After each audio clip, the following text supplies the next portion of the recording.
major? What's her major? Good program. Tough school to get into.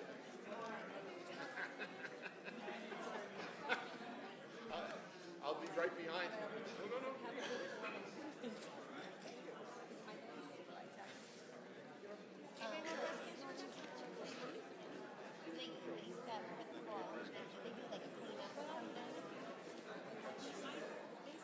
I'm in.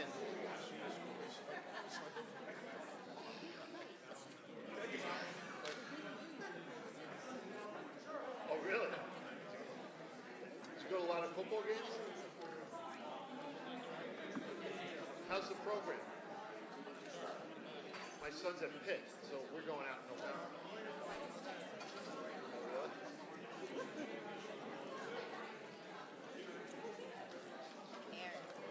My mom always has the issue. She calls him on, like, I guess she's on the phone, and he wants that he answers the phone, and he's like, what do you need? He's like, I'm very short with her, like, yeah.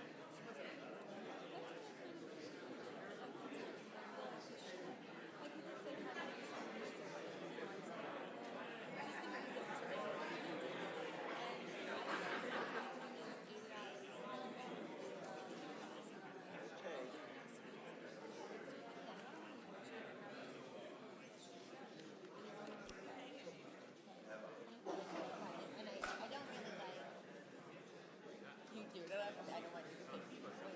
Okay. But it's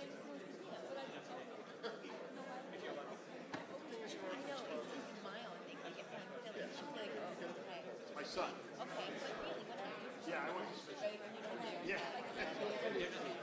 My son, he graduated Okay, then you feel like it's a little soft. 2015. Yeah, but I just. Two. Oh no, I feel like that's soft. It's an explanation. It seems like smile. I'll just They don't care at all. Are you okay? What is it? You're always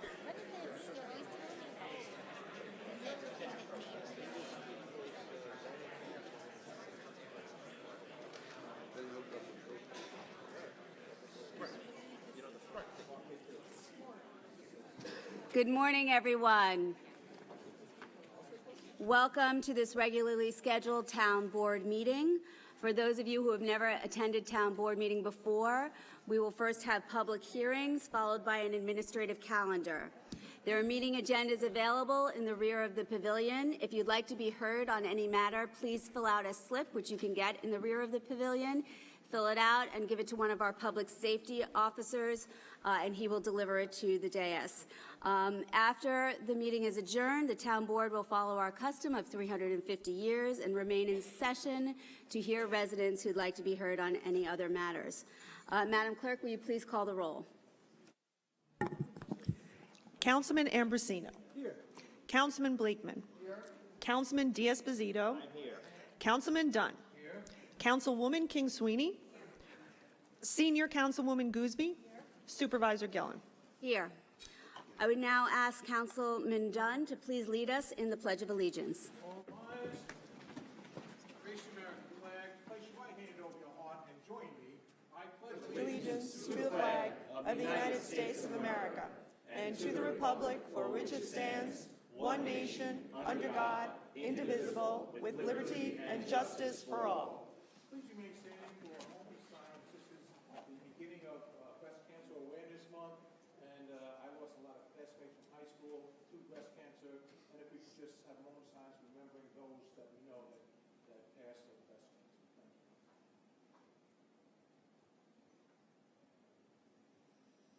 Thank you.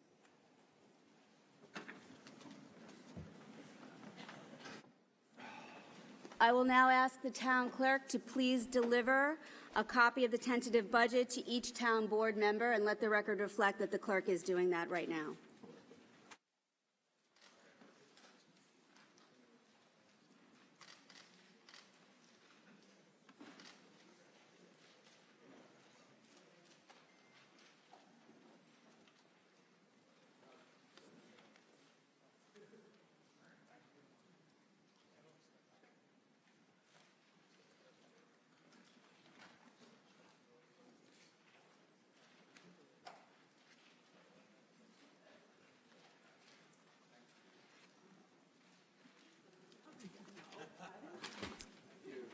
So each and every year around the same time, 932 town supervisors across the state are tasked with presenting a budget to their fellow board members and to the public.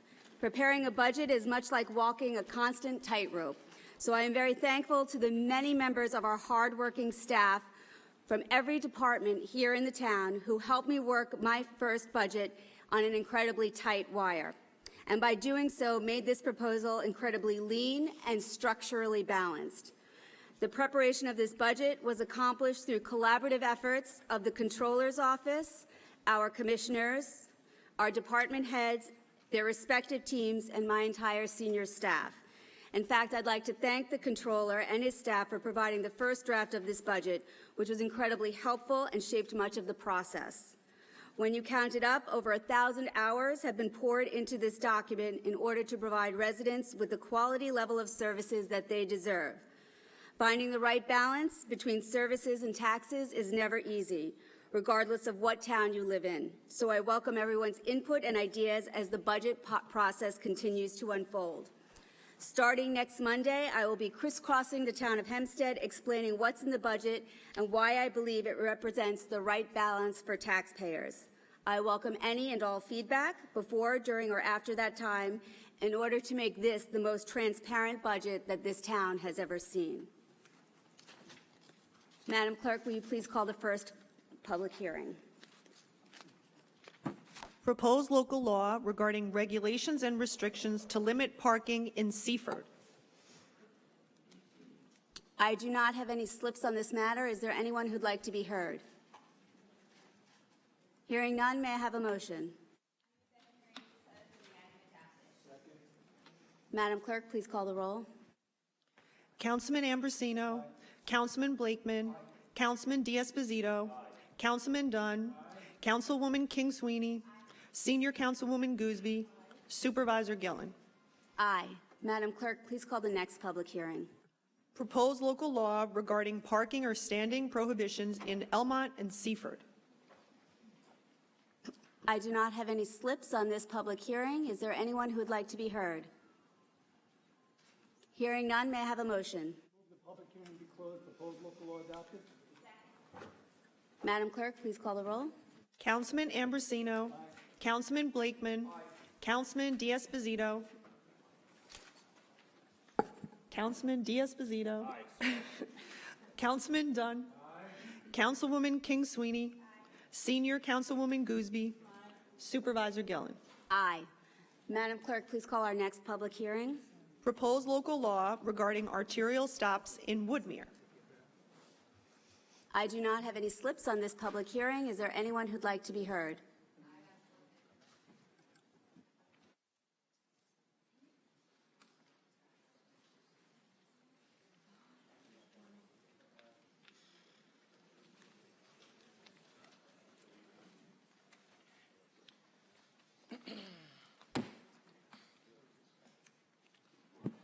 Valerie Lamp Baldwin. I just have a really quick question about, with regards to, this is the stop sign one, right? Stop signs? Number 3. What is the process to request or get a stop sign put up in a neighborhood that needs it or area? Mr. Reed? Oh, hi.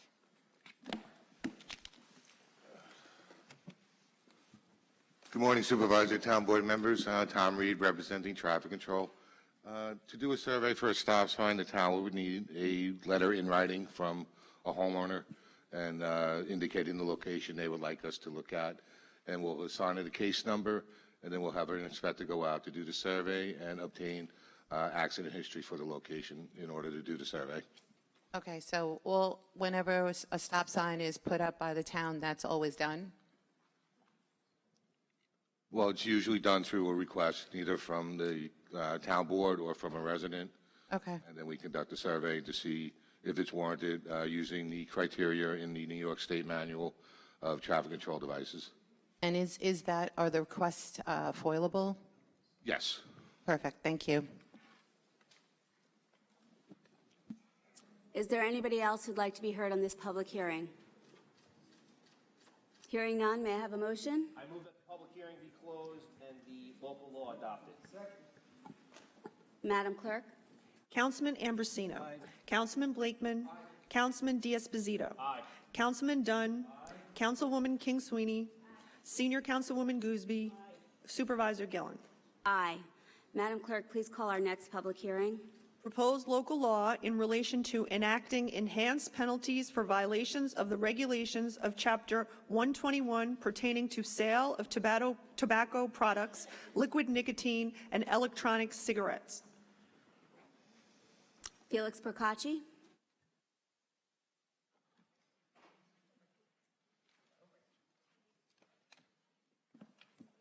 Felix Procacci, 1165 Bond Street, Franklin Square, New York. As I mentioned at the last meeting regarding this, they are not, I guess, enforcing the ban on, smoking in the parks, whether it's illegal products that they're doing.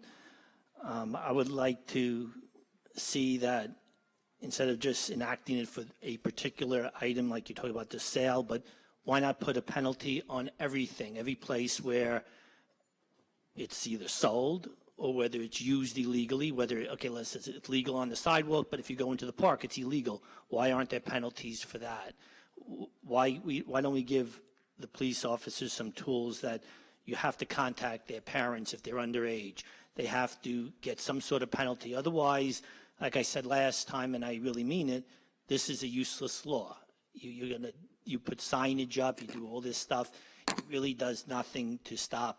What you do is if they don't sell it to minors or something, they'll sell it to someone who's 21, and then they'll sell it to the minors. You create a black market for this product. So it all goes around. And then those people who are underage, who are smoking in the park, they just get escorted out of the park with no penalty. Nobody's notified. And the cycle continues, and then you're saying, why aren't we curing this? I mean, we go back to Nancy Reagan, 30 years ago, just say no, it didn't work. We were saying no for a long time.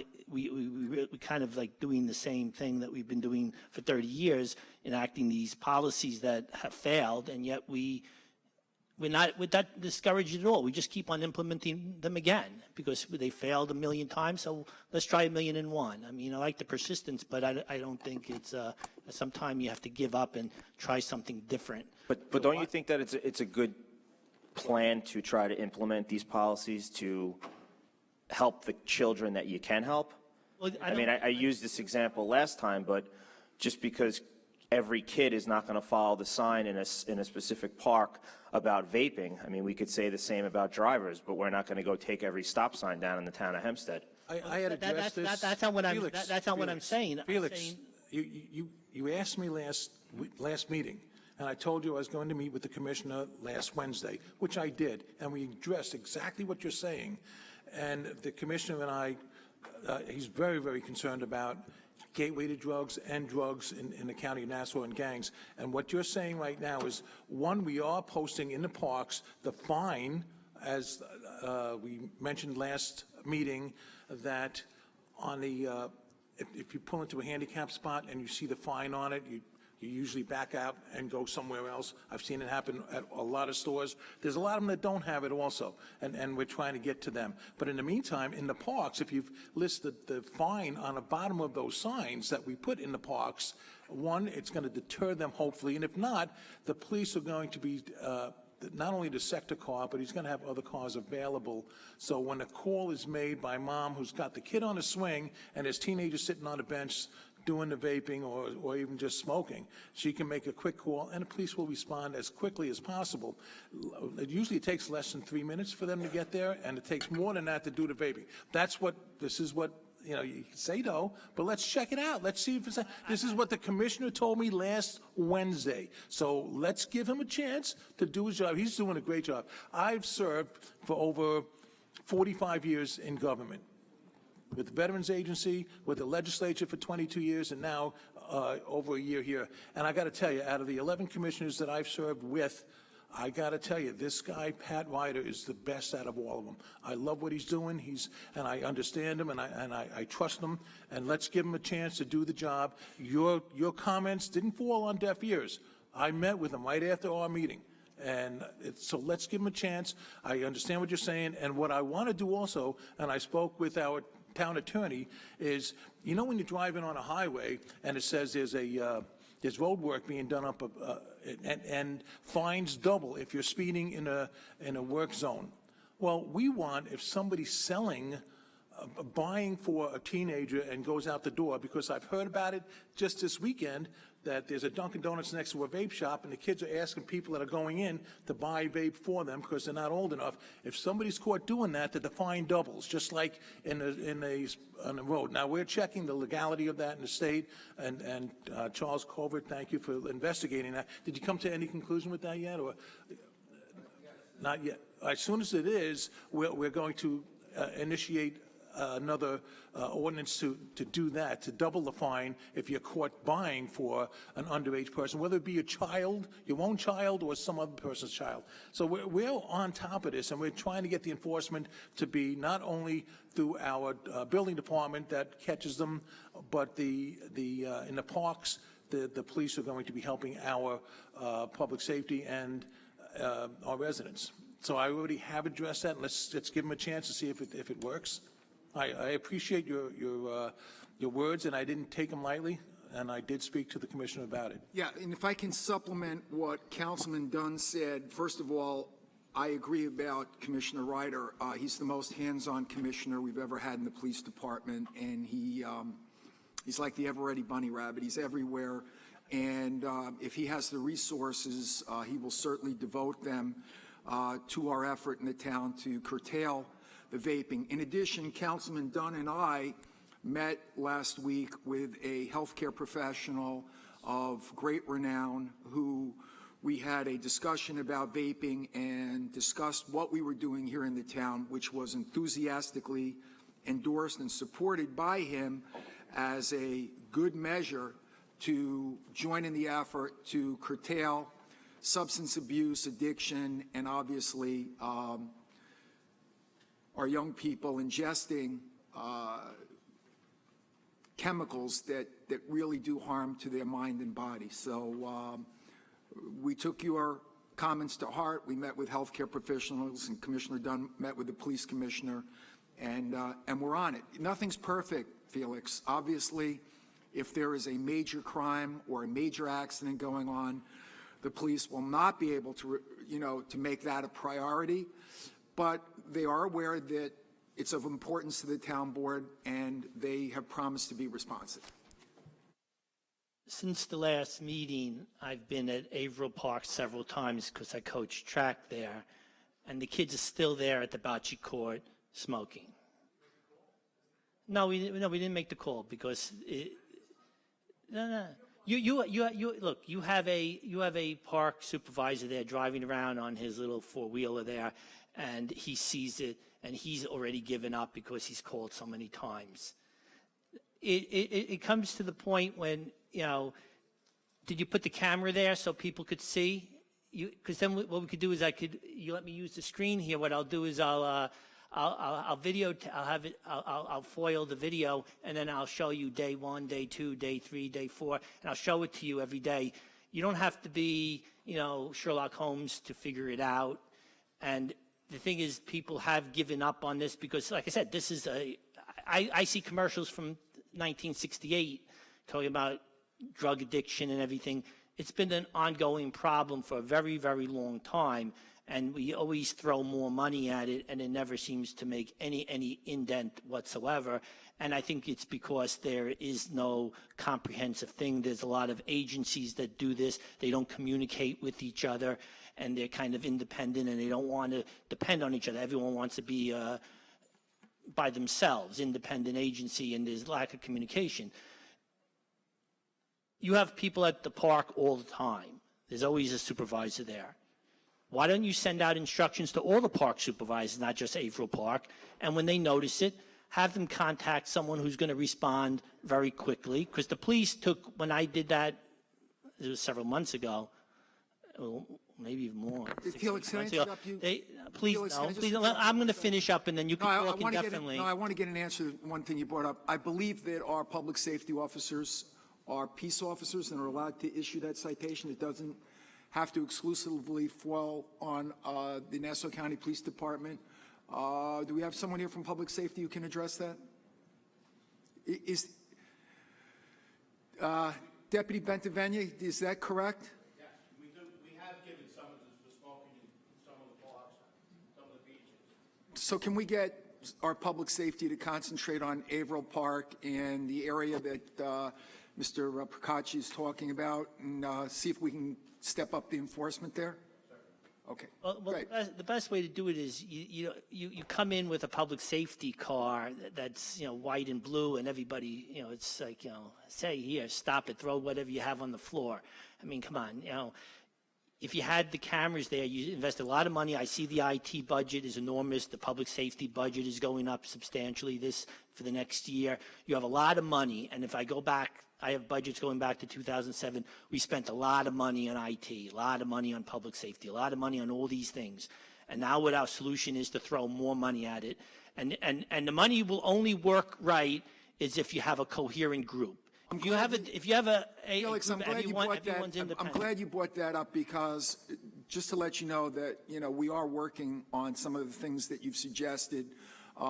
Just to let you know, Councilman D'Esposito and I have co-chaired a town board effort to increase security in all of our town facilities.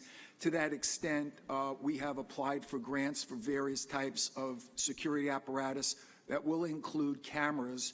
So there is federal money out there for that kind of stuff, so that it's not an undue burden on the taxpayers. But if the federal government doesn't step up to the plate, we're certainly ready to do so. A camera network nowadays is not overly expensive, and it's something that we are looking at, and it's not something that we do willy-nilly. You have to have a plan and a network. You just can't put cameras here and there.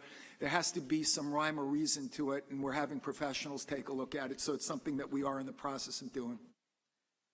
I mean, I'm stunned by the comment. We were about to vote on $800,000 in raises at the drop of a hat just a few months ago, and these cameras, I looked into this one camera where it'll actually focus on somebody and follow them around, and something that's a very high-tech camera, which is a couple $1,000s. That's an expensive one.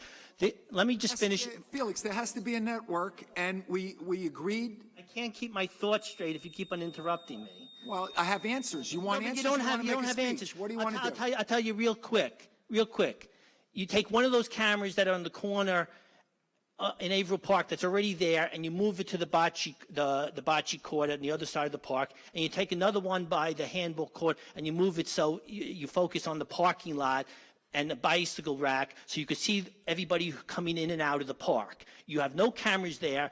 You see BMWs come in with 4 guys in them. I don't think they're going to play on the swings, okay? It's so obvious that, like I said, you don't have to be Sherlock Holmes. I don't have to be a trained police officer to see it. So you just common sense things with the existing equipment, maybe spending a few $1,000s, it's next to nothing. It's next to nothing. Adding another camera is not a big network deal. Okay, let me go. Thank you, Mr. Procacci. I do not have any other slips on this public hearing. Is there anyone else who'd like to be heard?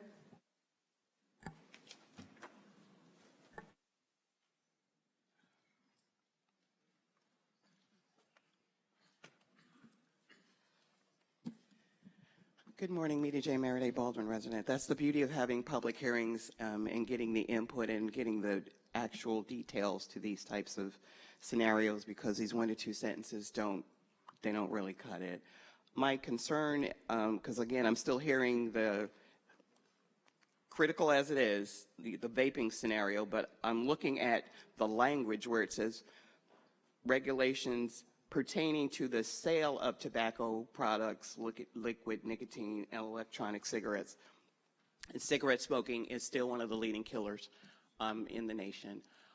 We're wearing blue ribbons today as it pertains to breast cancer awareness, and I celebrate the lives of those who are surviving with breast cancer, and in memory of many of those, including friends of mine. because we live in a cancer cluster where I am in Baldwin in South Freeport. And as Felix mentioned earlier, we can designate funding to increase raises and things of that nature, but we're still not addressing the health crisis as it pertains to people who are dying because of the contaminated regions that previous leaders in the town and the county didn't think it was an issue to build homes. So we still have that type of consideration. But as it pertains to this item, I agree that we are really stretching the resources of our law enforcement. Right now, we still have a crossing guard issue. Our police officers are crossing our children because we do not have enough crossing guards. Our police officers now have to go through Narcan training. I witnessed myself police officers in the 3rd Precinct reviving someone in a Walgreens pharmacy. Our officers are busy. They're stretched to the limit. But what we're still forgetting is that there are community residents, people who pay, especially in Nassau County, the 2nd highest taxes in the country, who have a specialization. Why are we not broadening that scope? What are we doing for these young people that they have enough time to be in, whether it's Averill Park or Kosnick Park or whatever parks that we have? What can they be doing otherwise? We have no resources for them. Most of these townships and villages and hamlets don't even have a community center. They don't have a back-in, back-out joint for the young people.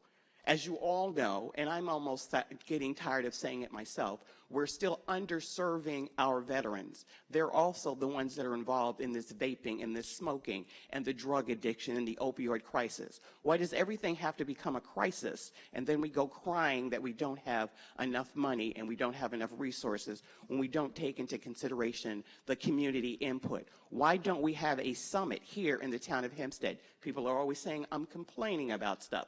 Why don't we have a summit here in the town of Hempstead to bring together other experts? And I'm sure that Councilman Bruce Brakeman, you are aware that there are other experts and professionals who have the background and experience who can talk about ideas and solutions and credible solutions that may not cost us as much money as the equipment that we claim that we need to get through professionals who we're probably overpaying. So let's start looking at that. And I turn the corner, I have passed 7 7-Elevens and Bulla markets.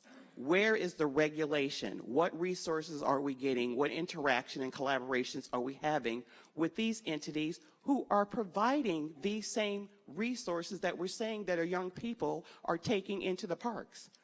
And who is standing outside of somebody's store to rat on someone going in there to buy them the equipment? Who's doing that? Are you now saying that the store owner has to look at card people, then follow the person outside to see if they're meeting somebody on the other side of Dunkin' Donuts? The police do sting operations all the time. They use younger kids. They do it all the time. And you don't know about it because you're not supposed to see it. It's supposed to be secret. And that's what they're doing. So they are addressing that as we speak. I get that, but they're not addressing it because of the lack of resources that they have to be everywhere to everything. Okay? They're still parents. They're grandparents. They're community people. We're still not taking advantage of the best resource that we have, which are the tax-paying community residents. We are the eyes and ears. We're the ones who call for the security. Like you said, we're the one who has to make the call. Even us in Baldwin, before we had someone in the Schubert School, when it was an empty facility, it was the residents that were making sure that that place was secure because it was at our tax dollars. So let's look at doing things more proactively, cost effectively, and don't forget about us. We're not just here spending time and losing money to sit here to say we're just ranting and raving. We're concerned about where our money is going, and we have the resources and time to be here. But there are so many others that are working 2 and 3 jobs who can't be, or they're just running out in the middle of the night, thus the increase in our zombie You know what, I hear you, and I'm very intrigued by the summit that you proposed. Could you put together a 1-page executive summary of what that summit would look like, and we will certainly consider it? I can do that. And I can also say that you can reach out to the Nassau County Department of Drug and Alcohol Addiction because we did something like that was interagency about 20 years ago. If you have a copy of it, I'd love to see it. Well, you can probably find it from them, although they're in the basement of the social services building because of funding cuts that reduce their capacity. But I'll see what I can do. If you got it, we'd love to see it. Okay. Thanks. Thank you. I do not have any other slips on this public hearing. What? You want to speak? Okay, we're still on number 4. Okay. Madam Clerk, will you please call the roll? Councilman, Second? Somebody second? Madam Clerk, will you please call the roll? Councilman Ambrosino. Councilman Blakeman. Councilman D'Esposito. Councilman Dunn. Councilwoman King Sweeney. Senior Councilwoman Gooseby. Supervisor Gillen. Aye. Madam Clerk, please call the next public hearing. Proposed handicap parking on public streets in East Atlantic Beach, Elmont, Franklin Square, Island Park, Merrick, Valley Stream, Wantagh, and West Hempstead.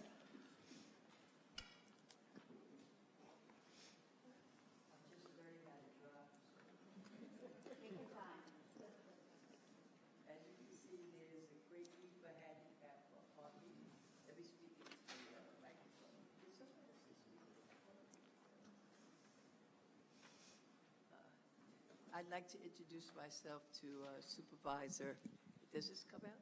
Okay. I'd like to introduce myself to Supervisor Gillen. Congratulations on your election. I haven't been able to speak in front of the Town of Hempstead Council in a while, so I see some old faces, familiar faces, Senior Councilwoman Gooseby and this gentleman here, Mr. Dunn, and many others. I'm so happy to be able to say to you, to be alive, really, because 2 months ago, I nearly died. I contracted a deadly bacteria that you could only get in hospitals, and it left me with septic shock. And when I came out of a coma of 2 weeks, I couldn't walk, I couldn't talk, I couldn't move my arms or anything. So the need for handicap parking, I live in West Hempstead. So my concern is after, and I know you're going to pass this proposal number 5. I think I have your, I think that you will do that. But how long after you pass it will the signs then be erected by your traffic control? Mr. Reed, how long will that take? I can have a work order issued within the next couple of days, and we have to go through the process of notifying one call, which is the system to make sure that there are no underground wires or cables or gas lines if we have to put channels in the ground. But I can have the sign up sometime next week. That's very good. I represent the firm Catherine Marshall and Associates, and we do consulting and advocacy for people with disabilities. And I didn't expect 4 years ago to become physically disabled, but things happen in life. Hopefully, I'll be able to stay long enough to do the miscellaneous issues, because one of the things I found out after getting out of the hospital is Howard Walker Park, you can't access the tennis courts because the lip's too high. You can't go down into the basketball courts because there's no access. So you're in violation of Title II of the Americans with Disability Act, just to inform. Thank you for letting us know. I'll work with the senior councilwoman and we'll look into that for you. And the final question is, there's probably going to, I will be submitting an additional handicap parking in another resident area in Lakeview, West Hempstead. From the time you receive the proposals to put the sign up, how long does it get on the agenda to be voted on? Can things be expedited, or does it take months? It doesn't take months. Mr. Reed, how quickly can we, our next town board meeting? Everything gets submitted to the town clerk's office. We try to do the cases as quickly as possible, and depending on how many cases that we have, but we try to get them in as soon as possible. Okay, so this should be it by the end of the week, and I think 2 more weeks is another meeting. I believe. We have a budget hearing, and then we'll have another week, I think November 13th, I think is the day, November 13th. But you can work with Mr. Reed afterwards, and he can try to address any concerns you have. And hopefully I'll be able to stay around to discuss some other miscellaneous issues. I don't want to take more of your time. Thank you very much. Thank you.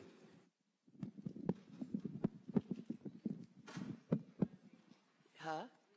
Good to see you as well. Good to see you. God bless. Okay, I do not have any other slips on this public hearing. Is there anyone else who'd like to be heard? Hearing none, may I have a motion? I move that the public hearing be closed and that the item be adopted. Madam Clerk, please call the roll. Councilman Ambrosino. Councilman Blakeman. Aye. Councilman Diaz-Bazito. Councilman Dunn. Councilwoman King Sweeney. Senior Councilwoman Gooseby. Supervisor Gillen. Aye. Madam Clerk, please call the next public hearing. Proposed amendment of Section 346 of Article 33 of the Building Zone Ordinance of the Town of Hempstead entitled Gasoline Service Stations in order to require existing gasoline service stations to comply with the provisions of Section 336 G3 of the Building Zone Ordinance. Felix Procacci?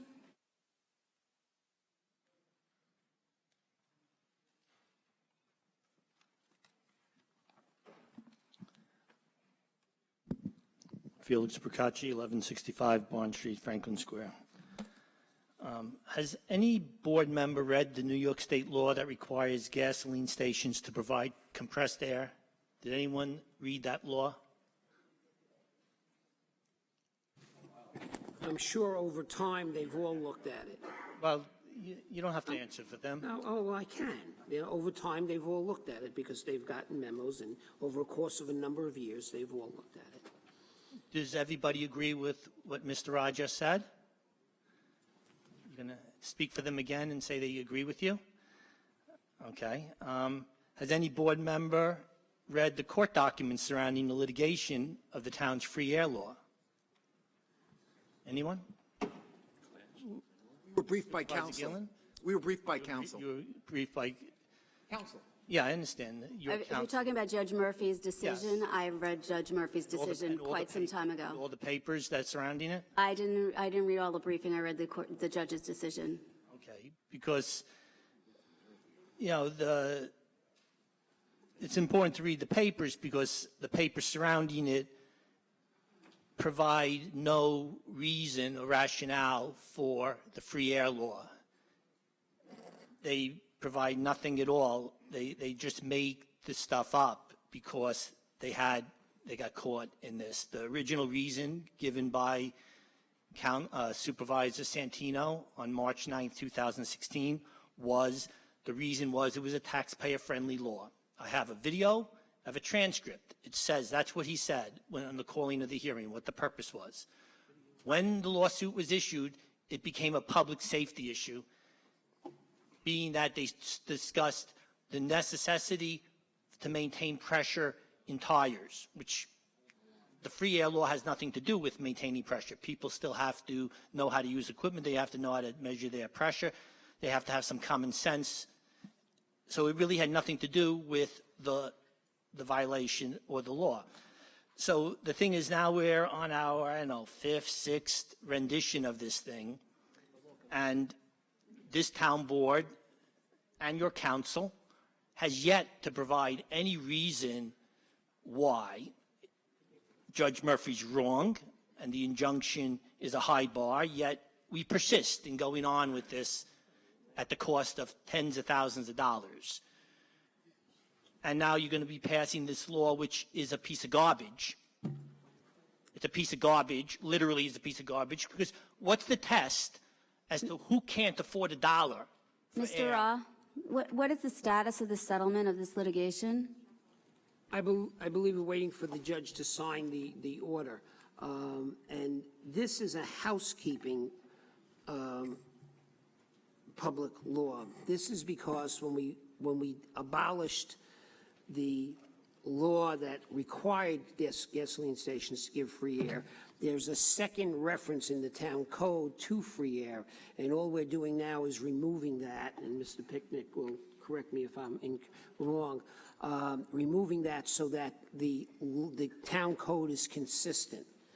So this is we're not adopting free air, we're getting rid of the free air. I propose that you make an amendment to this that calls the hearing that rescinds this because it's inconsistent with state law. Your amendment today is inconsistent with state law. Judge Murphy said that in her injunction. Yet you all ignored that. You never discussed it. It was pending litigation. My understanding is the lawyers never withdrew the lawsuit on the other side, but who knows? You know, I don't know. But the thing is, it's still in its current form. The way it's written today is still inconsistent with state law, and nobody here has provided a reason. Can anyone provide a reason why this is consistent with state law? That a person who drives a car cannot afford $1 to put air, and they have to prove at the gas station, they're going to have to prove that the gas station attendant, they're going to have to prove to the gas station attendant that they can't afford $1, but they're driving the car. Now, that's inconsistent. What about a kid on a bicycle? How do they, and does that kid have a parent who works at town hall and makes $180,000 a year? Are you going to means test that person? Are you going to mean test that? I had to pay for air. When you have to pay for air, I have to pay, if you own a bike, you have to buy a tube when the tire busts. When you get a flat, you have to replace the brake cables. What, should that be free too? I'm not sure that, like I said, this law needs to be rescinded. This board never explained it. From day one, you refused to explain it. You just went along with Santino. This was a very important law to him. That's what was told. That's what he was told by Mr. Ambrosino to other people, that it was very important to the supervisor. Nobody explained why it was important. You all made fun of the people who were, not fun of it, but you all picked on the people who came down in opposition. There was one person from Garden City. We got to correct this. I mean, there's been a lot of lies lately, and I think we have to start telling the truth. We did not make fun of people who came down. In fact, I voted for the first one, and then the second time I said I made a mistake, I learned more, and I voted against it. So at least have the record correct. I don't remember anyone making fun of anyone at a town board meeting. Watch the March 29th, 2016 meeting. Watch Gary Hughes, Mr. D'Esposito, picking on the people who came up here, who owned stations, who took time off and didn't get paid. Look at that. Councilman D'Esposito is here and can defend himself. I don't I understand, ever but watch recall the that he video. made fun of anyone else. I Gary retracted Hughes, the making fun of. I retracted Gary the making Hughes fun is of. not here to defend You himself. I tried. worked with him for years. He is a class act, and he would not attack someone like that. Felix, what's an example? Felix. Take that back. I take that back. You weren't making fun of him, but you were chiding him. They were chiding him. That's a big difference from making fun of. I took it back. I said I took it back. Excuse me. Just remember that, because a year from now, I'm going to say, look back at the October 3rd meeting. At least I give a reason. You guys tell me why you voted on windows in restaurants. Tell me why. You won't tell me why in miscellaneous. That's not the item. No, because you hide. So let's be clear. Gary Hughes and I didn't make fun of anybody, right? That's correct. Thank you. Have a great day. I do not have any other slips on this public hearing.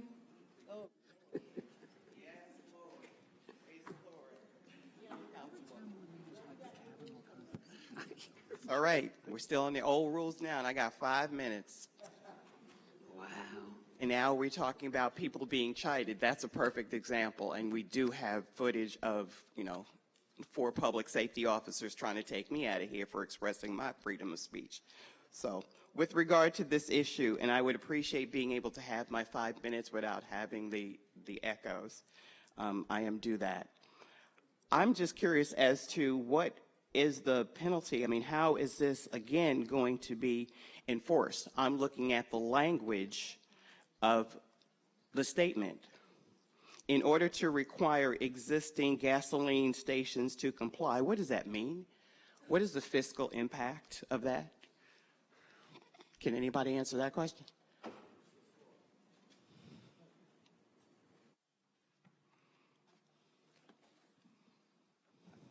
Hi, how you doing? Mitch Pitnick, counsel to the supervisor. So as the town attorney stated, the proposal before the board today is really a housekeeping measure. We found a second reference in the BZO, and we're just making that amendment now to make it consistent with what was adopted on August 7th. On August 7th, there was a more comprehensive list of requirements for the gas stations. And in that version, there was a section that referred to penalties and offenses, and I have a copy here. Okay. So this is not something that's going to require town representatives to go to each gas station? Correct. Okay, just wanted to clarify that, because again, I know you can only put so much in these little blurbs, but the context gives it a different reference. So just being able to ask the question about any particular types of penalties if they're not in compliance, I mean, these again are questions. And I was also at that meeting, at that hearing, and as was witnessed just to myself as a taxpayer coming forward and hearing the comments that were still on mic from elected official, that is the element of disrespect that I believe Mr. Percacci was trying to get across. That again was not under your leadership, but unfortunately it is still being exhibited by representatives who are elected to steward our funding. And it's still, as it was back in December and November when I was unceremonially disrespected, it is still unacceptable. So I appreciate you coming forward to bring that clarification. I would just to further clarify it, so there are inspectors that in the ordinary course of their town duty. Right, no, I understand that. will They still obviously have go to, out and right, I understand confirm that there's a sign there, but there's no permit requirement or anything. Okay, They're going to be brought to the property. Perfect, okay. I think they should have that. But again, my question finally with regard to what actually is the limit to the number of gas stations that can be allowed in certain locations? Because being from an unincorporated hamlet such as Baldwin, and there are other locations that seem to have a proliferation of gas stations, convenience stores, you know, pop shops and things of that nature, where there are other communities that don't seem to have as many. So is there a preference, you know, or an undue disparity with regard to how these applications are applied for and granted? The town of Hempstead, neither the town of Hempstead nor the state of New York has the ability to tell people where they can open up stores and gasoline stations and retail stores. State Liquor Authority has been given the authority from the state legislature to regulate the number of liquor stores, but there are only a few businesses that are regulated like that. Gasoline service stations and other retail stores like 7-Elevens are not. Okay, it just seems interesting, as I said, that there are some communities that have an overwhelming number of them. I mean, they're almost bordering each other, and other communities do not. So just wanted to put that again on the record. But as I said, Supervisor Gillen, I'm hoping, and I'm hopeful, based upon your campaign and a lot of the promises that you've made to the residents, many of who stood out there and walked for you. I'm hoping that this open and more courteous administration will be in place, because so far there have still been examples of past bad behavior, and it is, again, unacceptable. Thank you. Thank you, Ms. Meriday. I do not have any other slips on this public hearing. May I have a motion? I move that the public hearing be closed and the item be adopted. Madam Clerk, please call the roll. Councilman Ambrosino. Councilman Blakeman. Councilman Diaz-Bazito. Councilman Dunn. No, I don't vote aye. I vote no. I just want to make it clear. I didn't vote on the original changing of the law because I don't feel that the wording was correct. I also think that the intent to move forward with this was full of conflict. I vote no on this as well. Councilman Dunn. Yes. Councilwoman King Sweeney. Aye. Senior Councilwoman Gooseby. Aye. Supervisor Gillen. Aye. Madam Clerk, please call the next public hearing. Proposed renewal of a contract for furnishing fire protection within the territory of the Merrick Fire Protection District. Chief Paul Scolari.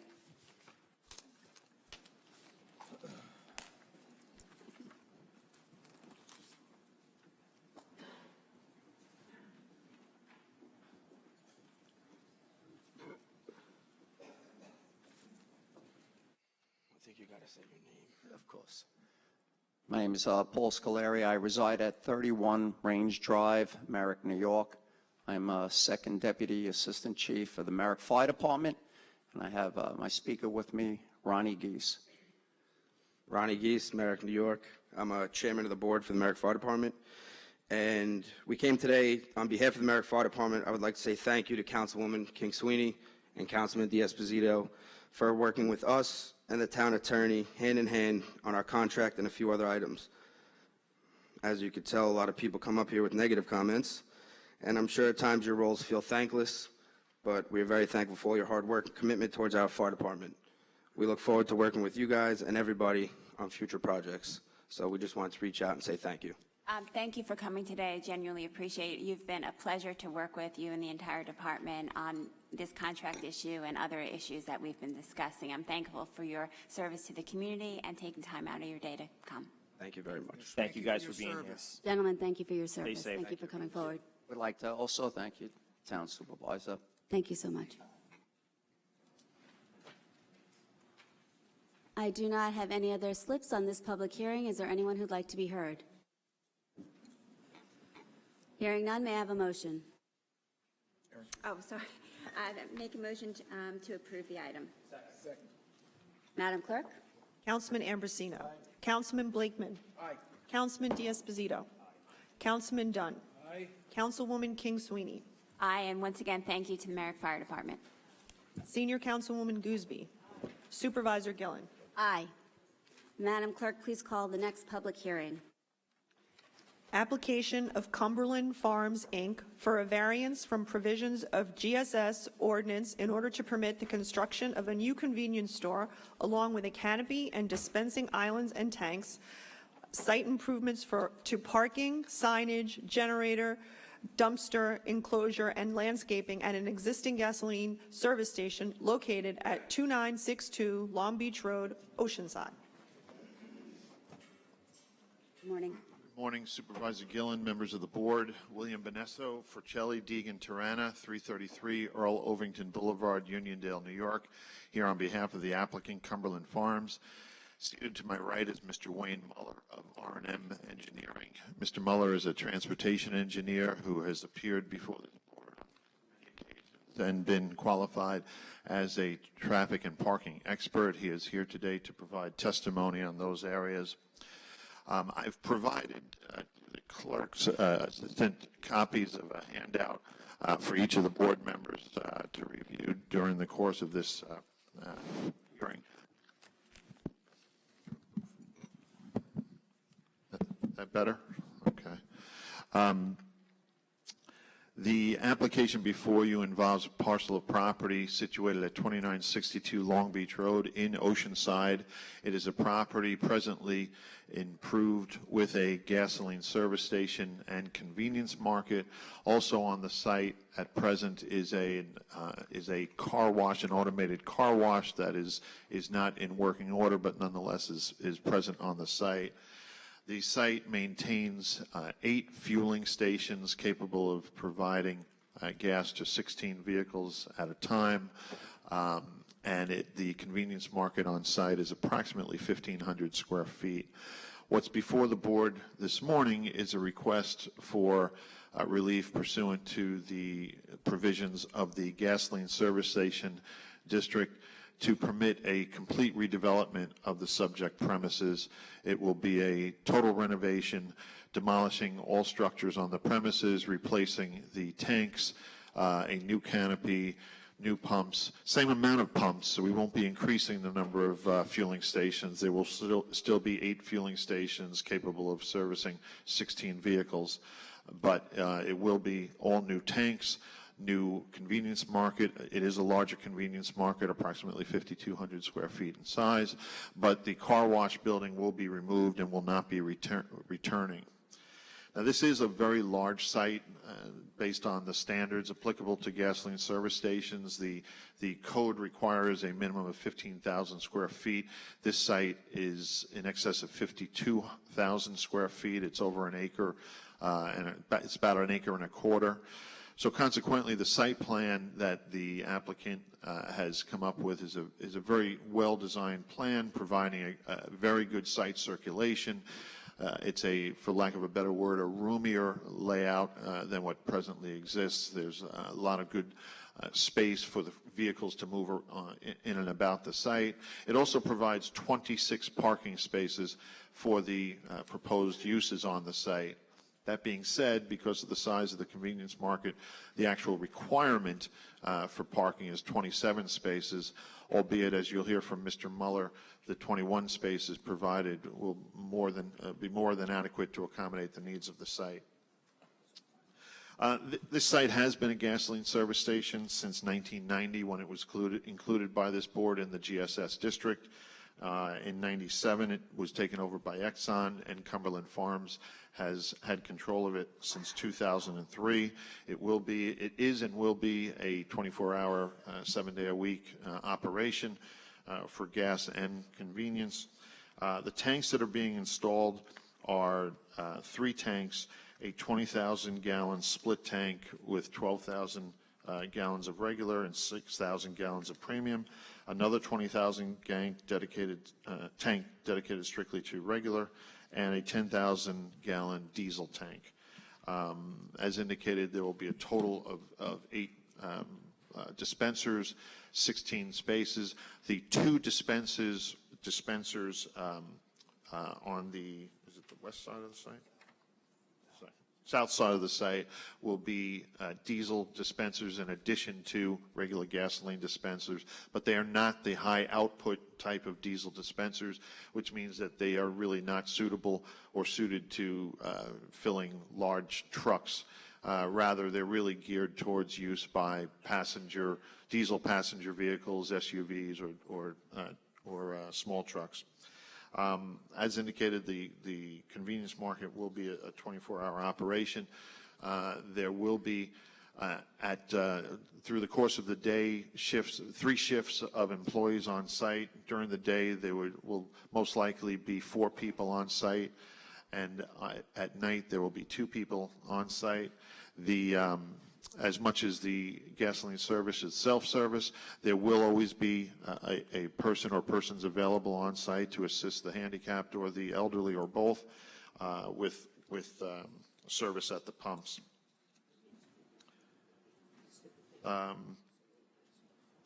The refuse removal for the site is private carting that is done off-peak. Same with deliveries. The gasoline deliveries occur about once a day after hours when the site is not that busy. Similarly, other deliveries like their tractor trailer with their groceries from Cumberland, and then the box trucks for milk and soda and Hostess and things like that will come throughout the course of the day, but those are rather quick deliveries. And again, the site is a large site capable of handling those things. So with that overview, unless the board has any questions with regard to the operation or development of the site. I just have a couple questions, Bill. Yes, sir. I don't see an American flagpole here. We did check on that after I was advised of that concern, and we do have a commitment from Cumberland Farms that they can add an American flag. It would be in the landscape island situated on Long Beach Road, and they would be able to provide that. They can, but will they? They can and they will. They can and they will, yes. And I should point out. I have neighbors that are deploying right now to go to Afghanistan. They come home, and you know what? Every little bit means something. I understand, and I should have said that, what I also should have pointed out is that because this site is more than an acre, it will go through site plan review, site plan approval by the town board, and in our site plan application, it will include a plan that shows a flagpole. That's all I ask. Thank you. Just a couple questions. First, as someone who actually uses this gas station, are you guys going to, well, obviously when you pull the tanks out, you're going to be repaving the whole piece of property? Okay. Absolutely, complete redevelopment. The pumps, right now, there are 8 stations as well, right? So the pump amounts are staying the same? Correct. Okay. The car wash is going, it's going to be a storage facility? The car wash is going, and in its location will be the new convenience market. Okay, and then the storage will be? All storage will be contained within the building for the. So there's not going to be any containers No outside? containers outside, no outside displays, no outside sales. Everything will be contained within the convenience market. Now, if my memory serves me correct, on the, on Long Beach Road, pretty close to the corner of Long Beach Road and Atlantic Avenue, there's a hydrant that is actually set back from the street. It was done for a couple of reasons, one of them being so when cars pull up on the sidewalk, they don't run the hydrant over. But that is actually on your property. Are any of the hydrants being moved? We're not proposing to move. Okay, so, and with that in mind, let's just make sure that anything that's built, any landscaping, the hydrant is kept clear. And if you could actually, because that is a tough location. I know there's trees there now. Maybe get in touch with the water company and have them put one of those poles up there so even in the snow, you could see the hydrant. We'll make sure to address that during site plan review. The sign that's, I guess there's one on the Atlantic Avenue side and one on the Long Beach Road side. Are they both staying up? Just one, and it's going to be on Atlantic Avenue? I believe there's only going to be one. Okay. And that's going to be electronic or manual? It will be electronic. Okay.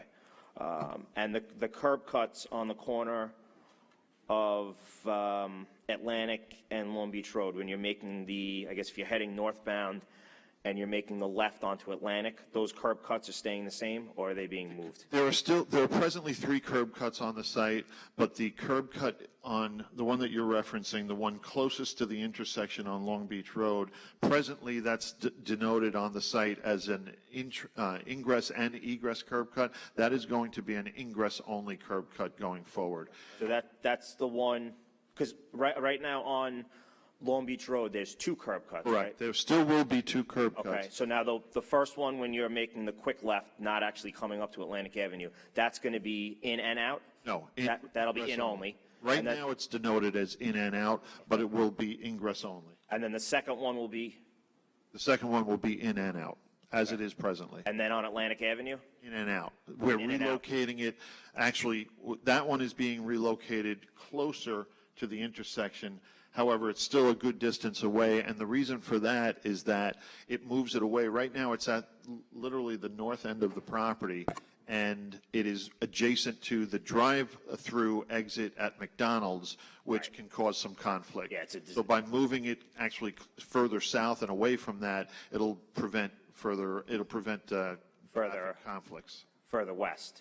Further east, I should say. Further east, Further I apologize, east. not north, not south, rather. So it's going further east on Atlantic, so you're not dealing with the Lincoln Shopping Center and McDonald's? Correct. Okay. So then in the meantime, while we're, I guess, waiting for the car wash to come down, can you just relay the message to try to clean up the area a little? There's, they have paper signs on the poles. I know we sent the inspectors over there a couple times. The car wash has, because they're not using it, so garbage fills up and, I received a copy of the inspector's report. I've already advised my client that they need to address those things, and I will follow up. Okay. And if you can, just keep it in mind, the hydrant, just in case there is some sort of change, because that's important. At least let the Oceanside Fire District know. Very good. Thank you. Unless there are any further questions, I would ask Mr. Muller to provide his testimony in the I'd narrative. like to ask one question. Will Surely. the convenience store be open 24/7 as well? Yes, it will. Will you sell, how will you sell beer? Beer? You're going to Yes. sell beer We are 24/7?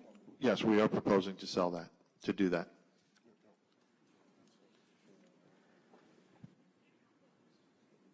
Oh, I'm sorry, are we selling beer 24 hours a day? No, the beer, the town's regulations on the sales of beer, I believe, are from 10 a.m. till midnight? Is that what the present rules are? Mr. Raw?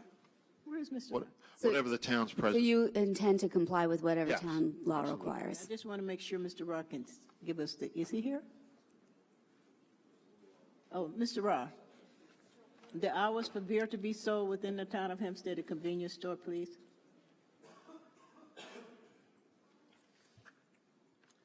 Going back a number of years, we had an unwritten agreement with the Gasoline Retailers Association that we would permit alcohol and beer to be sold at the gas stations if they agreed to not sell them between the hours of midnight and 6 a.m. And so that worked its way into covenants and restrictions that we've asked gasoline service station applicants to adhere to. And so that's where we are with that. Okay, are we preparing foods or are you going to have packaged food? All the food is prepackaged and prepared off-site. The only thing that is done on-site is some of the foods are warmed, like pizza and hot dogs. They have ovens and they have microwaves that do that, but they're not cooking or slicing or preparing foods on-site. Thank you. And the fuel storage is on the Long Beach Road side, right? Yes, it is. Okay. Yes, it is. Those signs that I saw for the cigarettes, will those still be up? Or are you going to get rid of those? If they have signs up, they shouldn't be, and they'll be removed. Thank you.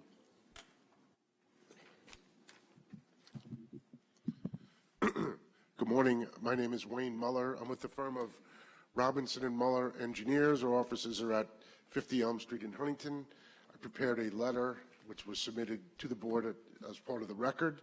Mr. Bonessa has pretty adequately explained what's going on at the project site. It's a rehabilitation of an existing gasoline service station. There will be no change in the number of pump islands or fueling positions, which generates the most activity on the project site. One of the key components is that the site did have a car wash that was fully functioning prior to, I believe it was 2015. So essentially it's a trade-off. We're eliminating the car wash and adding a larger convenience market. From a traffic engineering perspective, it's essentially a wash. We don't anticipate any significant increase in vehicular activity on the site as a result of the rehabilitation. There'll be a minor change in traffic flow. Currently, the pump islands are oriented in like a north-south direction along Atlantic as you look at the survey. And we're going to an east-west orientation. The bulk of the traffic to and from this facility comes from Long Beach Road, so it'll be easier for the cars coming off of Long Beach to get to the pump and then go back onto Long Beach or Atlantic or whichever way they desire. As Mr. Bonessa indicated, 27 parking spaces are required. We're providing 21 paved parking spaces in and around the convenience market building. However, we do have the 16 spaces, if you want to call them, at the pump for people who pump their own fuel, go into the convenience market. So from a practical perspective, we have 37 spaces, which are more than adequate to satisfy the demand. We do not believe that the 21 spaces, based on previous studies that we've done and the level of activity that we anticipate here, will be anywhere near full on the project site. And just on the Long Beach Road entrance and exits, those should have, I don't know if they do now, but maybe it's something we could, I think one of them does. Those are no left turns out of there, right? I do not, no, I believe the curb cut, I believe that there's no restrictions there right now. Okay. But the northern curb cut on Long Beach will be in only. It'll be angled so that people coming from the north going south will make a right in only. That curb cut, as it presently exists, is pretty close to the intersection of Atlantic and Long Beach. Right. We wouldn't want people making a left out of there anyway. I agree. Yeah, that's too close. And I believe the county will pontificate on that. Yeah, I would point out Okay. that both Long Beach Road and Atlantic Avenue are county roads. So county DPW, their traffic division, is going to have a lot to say about this. They're going to be reviewing it during the site plan approval, and I'm sure they're going to take a look at it and determine what restrictions there should be on the ingress and egress. Yeah, because I don't remember any there now, and there really should be. Well, I think that the one, in my opinion, that would be most problematic would be the northern cut on Long Beach, which we're making in only, right in only.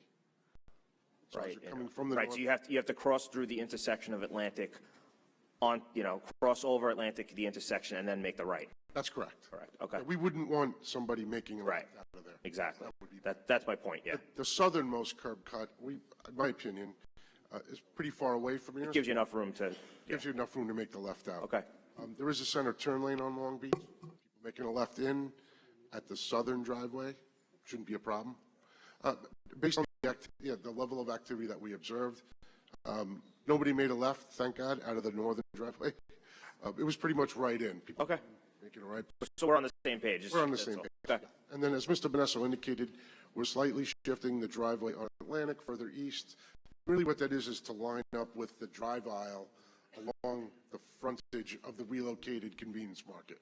So vehicles that are on the site don't have to make a circuitous exit or entrance. And as he also indicated, which I really didn't think about, was it removes the activity from the McDonald's driveway, which is just to the west of the site.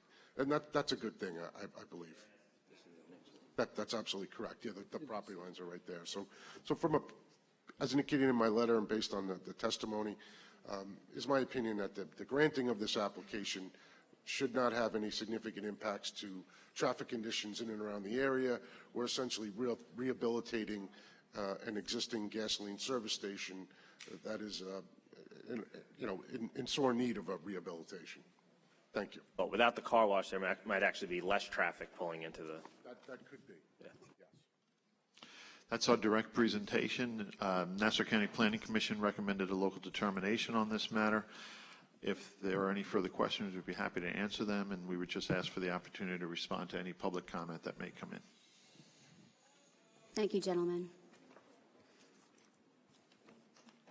I do not have any slips on this public hearing.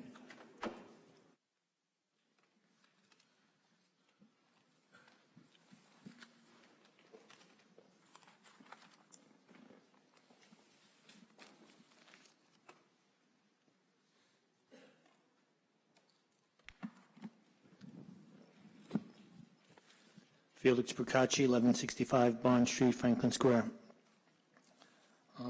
Why did this application have to go before the Nassau Planning Commissioner before being presented to the town board? It always does, isn't that right, Mr. Rod? Always has to be presented first. It's state and county law that it goes before. Specifically, the general municipal law section 39M requires any matter coming before the town board, zoning boards, any discretionary approval to be first sent to the regional planning commission. Mr. Bonesso, I'm sorry. Do you mind just sitting and saying it into the microphone? So. No problem. Section 239M of the general municipal law requires any discretionary approval by a town board, a zoning board, a village board of trustees to first refer a package of materials to the Nassau County Planning Commission, in this case, the Regional Planning Commission, to perform a review and then make a recommendation with regard to the proposed project. The recommendations are threefold: either local determination, which is as close as the county ever comes to saying we think you should approve it, modification, and they indicate how they think it should be modified, or disapproval. In this case, they made a local determination recommendation. The reason why I ask is because I've seen a lot of applications here. I never noticed that statement at the bottom where it says no objection from the Nassau Planning Commission. So you're saying that all the applications in the past that don't have that did go before the Nassau Planning Commission? Correct. They did? Oh, they were just never put on the resolution then? Is that correct? I'll go back to my other one. I've had them for 6, 7, 8 years. I never saw it once that I could remember. The actual calendar? Mr. Amarini, is it normally included? Where it says no objection, Nassau Planning Commission. I was looking at the wrong paper. I never saw that before. This. It's just the caption. Yeah, this part. I never saw this part. Yeah, it has appeared in the past. Occasionally it does not appear, but it always goes before the Planning Commission. We cannot act without the Planning Commission. Thank you. Okay. So this is actual general municipal law, not this law or anything like that. Okay, that's it.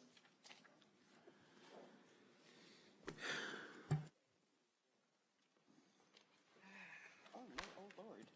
Interesting. Mita J. Merriday, Baldwin resident.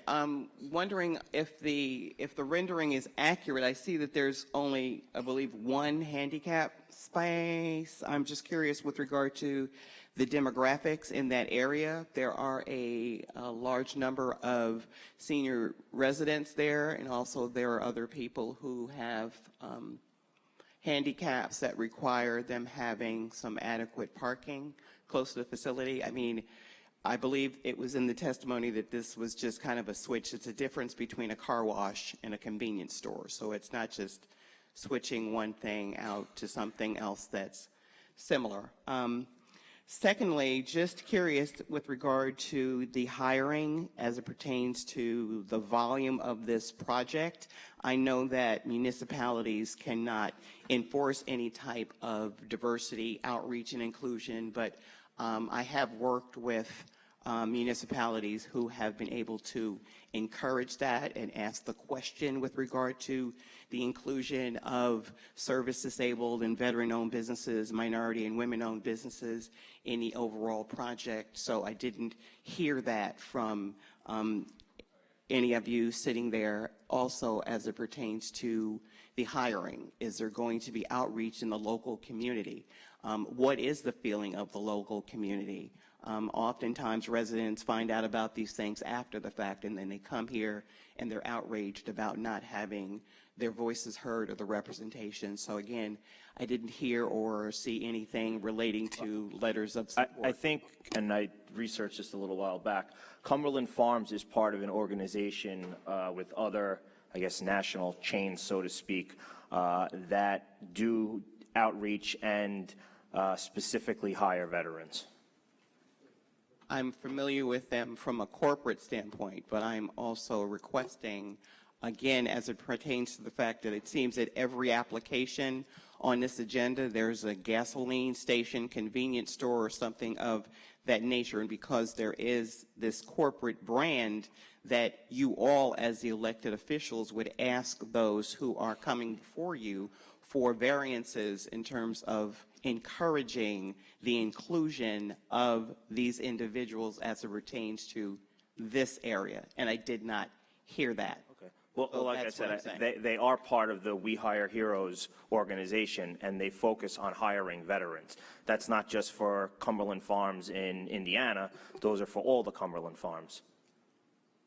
I get it. Okay, I get it too. But I didn't hear it. So again, I mean, I don't really understand where we have to, if someone is coming to the table. I don't disagree with you. That's what I'm saying. I agree with you. I understand what you're saying, and you understand what I'm saying. All I'm trying to point out is that Cumberland Farms, who is the applicant here, they do outreach to veterans, and they're part of this organization to make sure that. But the question was not asked.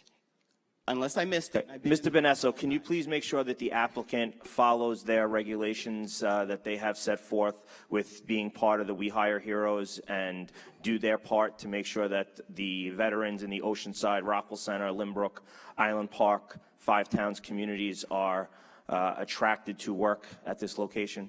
Yes. Yes, Mr. Bonesso, please just express that our interest that they consider MWBE and veterans hiring. As well as looking at possibly adding maybe one more handicap space. And I really don't see where there is a problem in having that discussion or that type of statement, whether it's Cumberland Farms or Joe Blow Incorporated, since we seem to be able to approve gasoline stations and things of that nature, but have a hard time trying to get a lot of the development projects that were stifled or held back from previous administrations on the agenda.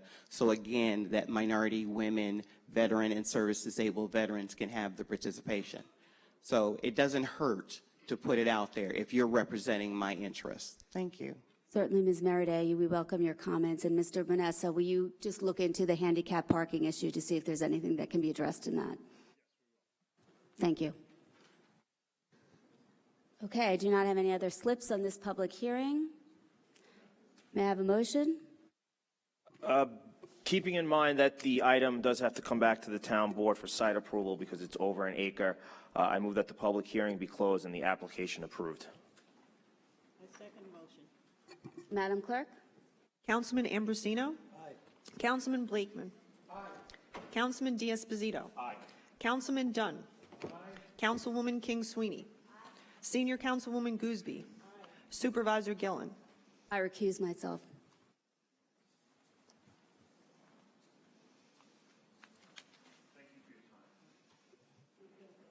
Madam Clerk, will you please call the decision calendar? There is one item on the decision calendar. It is the application of DECA Associates LLC for approval of the projection plan for Grand Manor Estates and approving a pilot for the senior housing project affecting real property located at 2870 Grand Avenue, Baldwin, west side of Grand Avenue, 230 feet south of Barnes Avenue. May I have a motion on the decision calendar?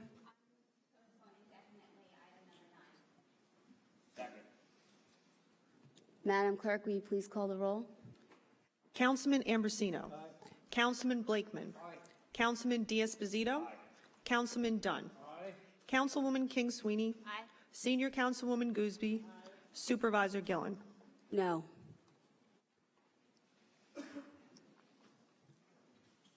Madam Clerk, will you please now call the administrative calendar? There are items 10 through 33 on the administrative calendar. I also have 7 resolutions that are of an urgent or emergency nature.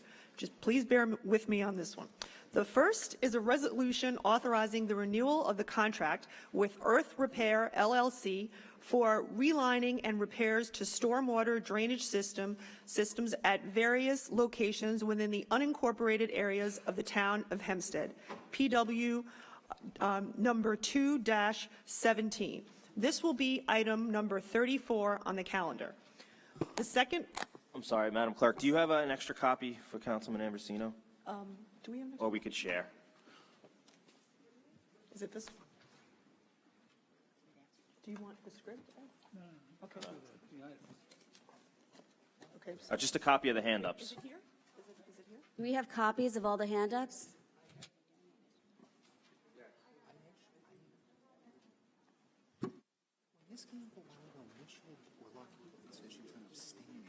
I think we all pushed out.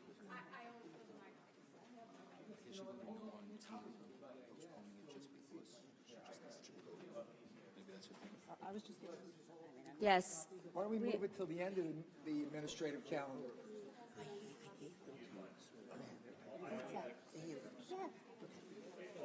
They're somewhere.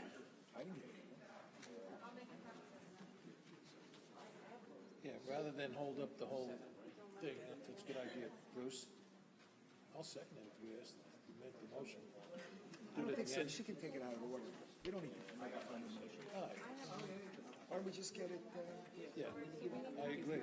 You were not upstairs. I'm going to give it to you right now. Thank you, sir. I did it. You're the only one, right? I need,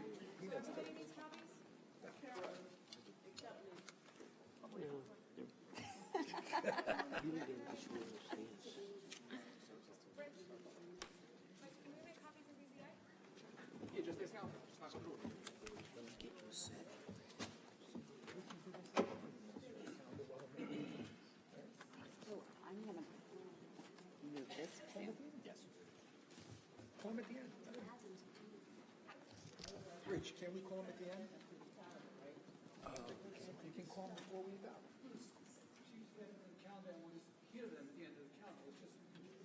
Okay, I agree. there's some continuity, some movement in this. All right, continue calling the administrative calendar, please, Madam Clerk. The second resolution is a resolution authorizing the award of formal bid number 15-2018 for construction to expand the existing Town of Hempstead shellfish facility. This will be item number 35 on the calendar.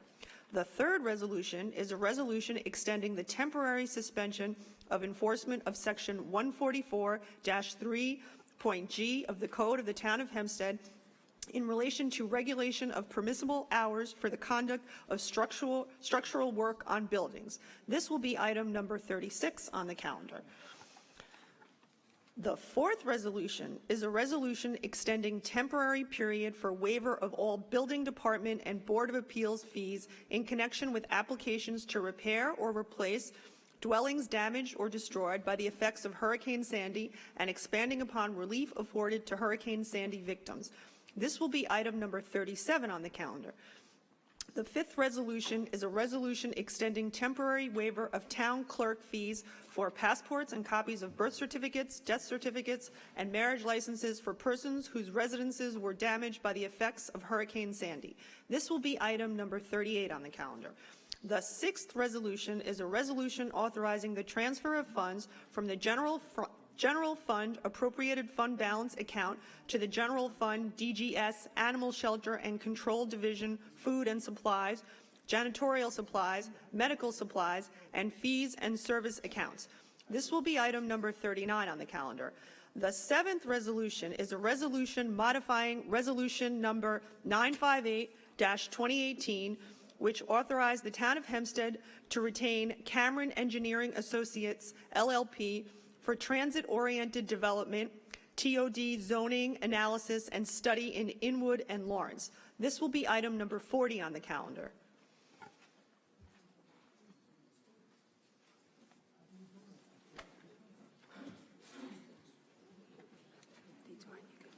So I now move to remove from the table the resolution authorizing the award of a contract to Road to Home Rescue Support for the permanent placement of canines with extreme behavior issues.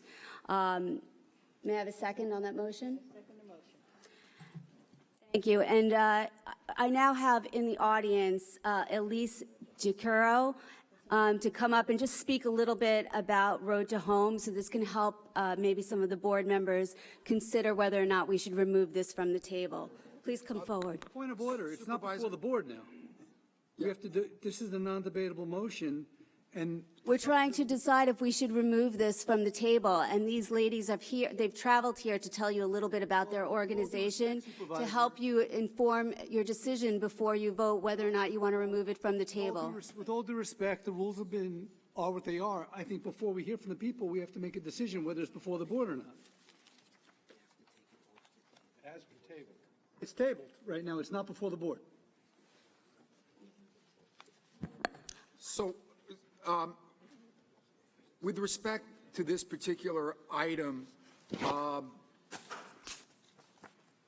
forgetting all the procedural issues, I would like to ask the Department of General Services or someone from the animal shelter to come forward and just tell us whether or not an inspection's been made of this facility by anybody from the town. I can tell you an inspection has been made. By someone from the town? Yes, by someone from the town of Hempstead, by the director of the animal shelter. In Buffalo? Yes. Commissioner?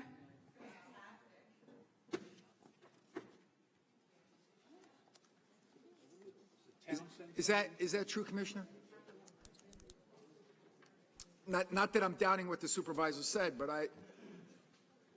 I think you indicated to my office that no inspection had been made. I never made an inspection. Mike Pistori made an inspection. I don't Oh, he know the did? results. He did? He went to Buffalo and made an inspection? He went to the facility, yes. Yes, I have an email here from Mr. Pistori. As requested on Thursday, August 9th, I conducted a site visit to Road to Home's trainer, Kim Strong. The location visited was 811 Broad Street, Utica, New York. The facility is a brick building that may have been a factory at one point. Kim and some volunteers had a garage sale set up in the parking lot at the time of the visit. Behind the building, I observed approximately 10 dog runs, and it goes on for a page. So this, indeed, there was a site visit on August 9th. Let's get a ruling. I think procedural ruling. Mr. Parliamentarian, you're the parliamentarian of the board. Is this properly before the board in accordance with the recent rules amendment? Well, the deputy supervisor asked an important question to inform his vote on whether he wanted to remove it. Excuse me, Mr. Councilman, you're out of order. No, I'm not. I asked a question of order to the parliamentarian. Mr. Ra, is the deputy supervisor allowed to ask a question to inform his vote on whether he wants to remove something from the table? That wasn't my question. My question is, pursuant to the rules, and I hate to be a stickler for the rules, but we do have rules for a reason. Is this item properly before the board based on the recent amendment? Mr. Parliamentarian. So there are two questions right now before the board. Number one, should the item be removed from the table.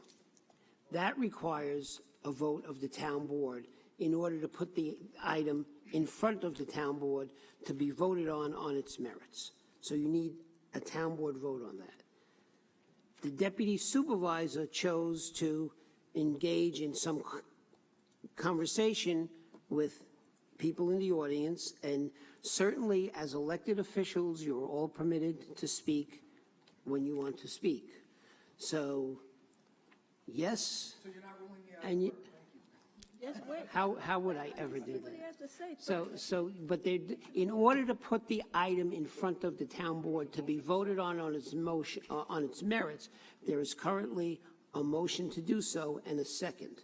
So what would be voted on when the supervisor calls for the vote, what would be voted on is whether or not the item should be added to the town board calendar today.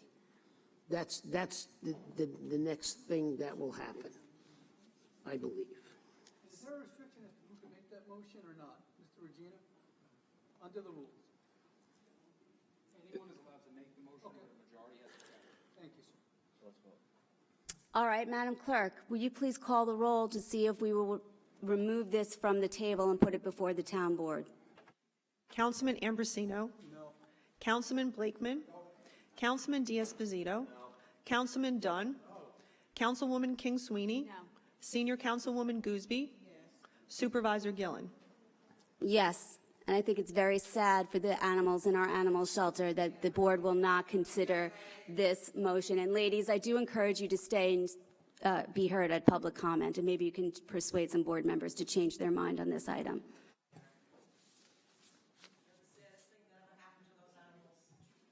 Please keep order in the audience.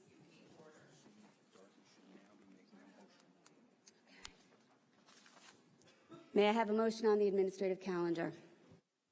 I move the administrative calendar in its entirety, with the exception of the hand-ups, because we have to move those separately. So I Move the administrative calendar in its entirety. Okay, I move the administrative calendar in its entirety. Supervisor, I also move the following as one motion. I move to adjourn item 26, which is proposed adoption of the tentative budget as a preliminary budget for the fiscal year beginning January 1, 2019, to a special meeting of the Town Board on Monday, October 15th, 2018 at 10:30 a.m. here at the Town Meeting Pavilion of Town Hall. Further, I move to cancel the currently scheduled Town Board meetings on October 16th, 2018 at 2:30 p.m. and 7 p.m. I move to call the public hearings on the preliminary budget for Tuesday, October 23rd, 2018 at 2:30 p.m. and 7 p.m. here at the Town Meeting Pavilion of Town Hall. Lastly, I move to amend item 27, which is the calling of public hearings on the proposed assessment roll of the Greater Atlantic Beach Water Reclamation District for fiscal year beginning January 1, 2019, insofar as to call the public hearings for Tuesday, October 23rd, 2018 at 2:30 p.m. and 7 p.m. here at the Town Meeting Pavilion of Town Hall. Second.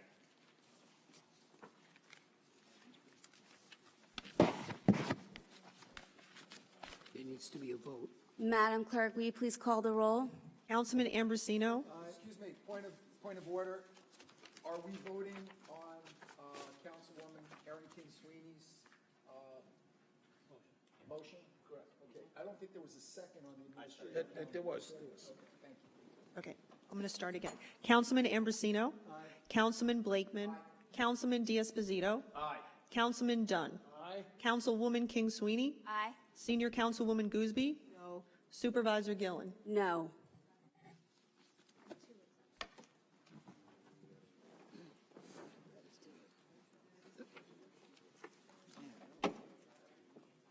Felix Procacci? You got to get a motion.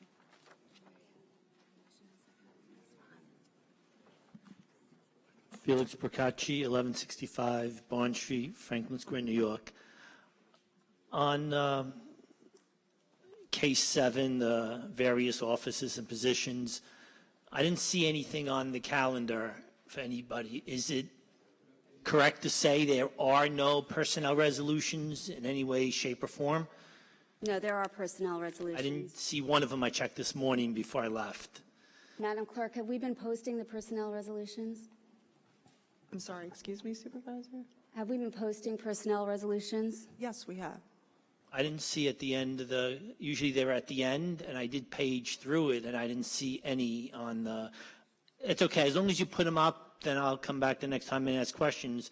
I just have a concern that my FOIL request for the resignation and terminations of the supervisor's office that I FOILed last month still I haven't received the FOIL request for that. Anyway, Madam Clerk, will you look into that FOIL request? please? Absolutely, Felix, I'll look into that. okay. On the issue of the preliminary budget, tentative budget, the calling of the hearing, I hope we don't get into the nuanced stuff about whether it's a calling or hearing. Here it is. We're here to talk about the budget. There's a lot to talk about. And the state law requires that the town to deliver a budget by November 15th. Therefore, I see no reason why the board should vote on it October 16th. Now it's the 23rd. I think we should follow what some townships and some villages do, and I think it's really good. All of them that in my area do it. They have a series of informal budget discussions where people come in to talk solely on the budget. We are doing that, Mr. Procacci. I'm going throughout the town to do budget meetings with the communities. That It's the first time it's ever been done. I appreciate that. I mean, I've been pushing for it for like forever. It should be on the front page of the website, so the notification should be the dates. You know, once again, the reason to have it at the town hall, what they do, like in Garden City, is they do have that at the village hall, and some of them, like North Hempstead, they do have some daytime meetings and some evening meetings. I think they have 4 of them. And so there's full discussion, and it's an informal meeting about it. There's no Pledge of Allegiance and things like that. It's really good for people, and there should be a presentation by the board as to the essence of the budget hearing, and not just here's a 200, 300 pieces of paper. What do you think about it? Right. Well, all the members of the board have been invited to attend those meetings as well. But there should be a presentation, so there's focusing on things, and department heads should focus on why their budget is crafted so they can answer questions about their particular budget, because the supervisor doesn't make the budget for every department. So it would be, not practical really for one person, because no one knows what the whole thing looks like. It's a collaborative effect.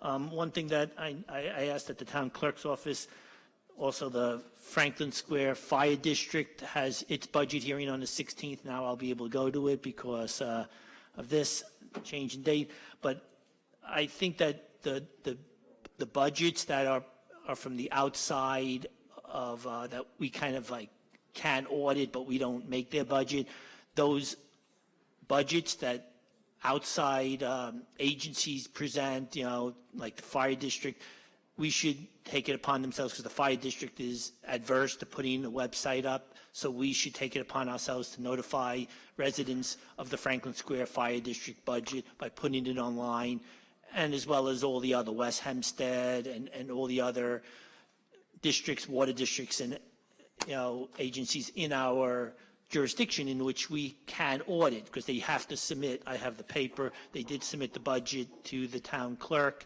I went before the meeting to get to it. They didn't know where it was, so I'm going to go afterwards to take a look at it.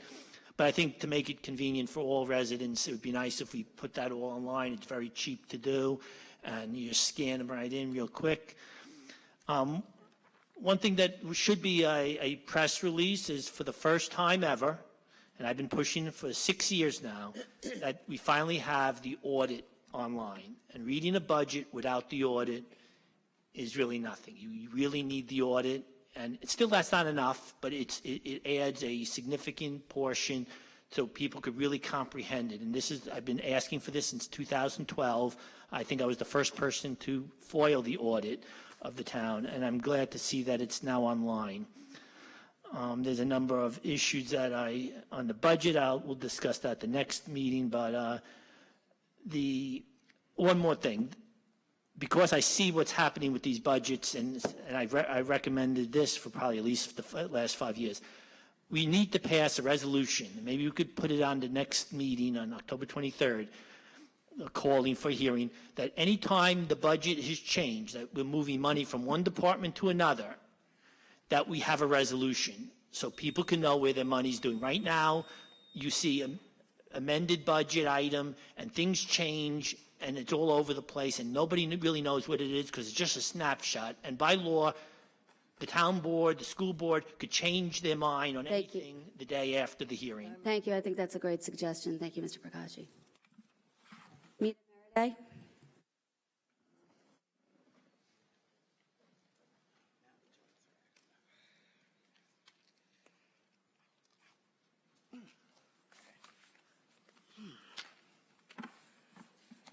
Mita Meredith, Baldwin resident. Okay, item 15, just again requesting possibility of having the actual contract amount listed on there, and a suggestion that I made to the county. If we're talking about, preaching about diversity and inclusion, if there are those instances where there is a company or a business that is an MBE or a WBE or a service disabled veteran-owned business, that we list it. Again, this way we are practicing what we are preaching. Number 18, just to get some clarification again with regard to the selection process for this company and what the actual process. It says phase 1 retaining wall reconstruction. What is the scenario behind this? Reconstruction as to it coming down or reconstruction as to strengthening it up? I mean, how many phases are involved? That sort of thing I'm kind of curious about. So, Ms. Meredith, the commissioner will answer your questions, but there was a notice to bidders posted on the town website, advertised in Long Island Business News. The bids were opened on August 17th. There were 3 bids that were received. The award was given to the lowest bidder in the amount of roughly $1.6 million. The commissioner can answer your other questions as well. Okay. Yes, sir. So yeah, it was publicly bid like all our contracts, and it went to the lowest bidder. There's going to be 2 phases. Phase 1 is basically repairing the wall, and phase 2 is repairing the road in front of the wall. Okay, so it's repairing the wall and then repairing the road. Correct. Okay. So the road right now has issues, or is this going to be repairing the road because of the activity in place repairing the wall? It's a little bit of both. I mean, the road is in bad condition, and it will need to be repaired once the wall is repaired. Okay, and residents in that vicinity who are impacted, because that's like close to the train, and a lot of people, I believe, park there who use the train. Yeah, no, there's going to be coordination issues, but that's certainly something that we're making sure we take care of. Okay, so you're going to be working with the local community organizations as well to inform residents? Yes. Okay. Okay. Thank you. Sure. Okay, just point of clarifications for item 23, 24, and 25, as it says authorizing payment for election expenses. Is the town responsible for election expenses in selective library districts? Don't libraries have their own budgets? Does the town administer their budgets? Mr. Ross, with respect to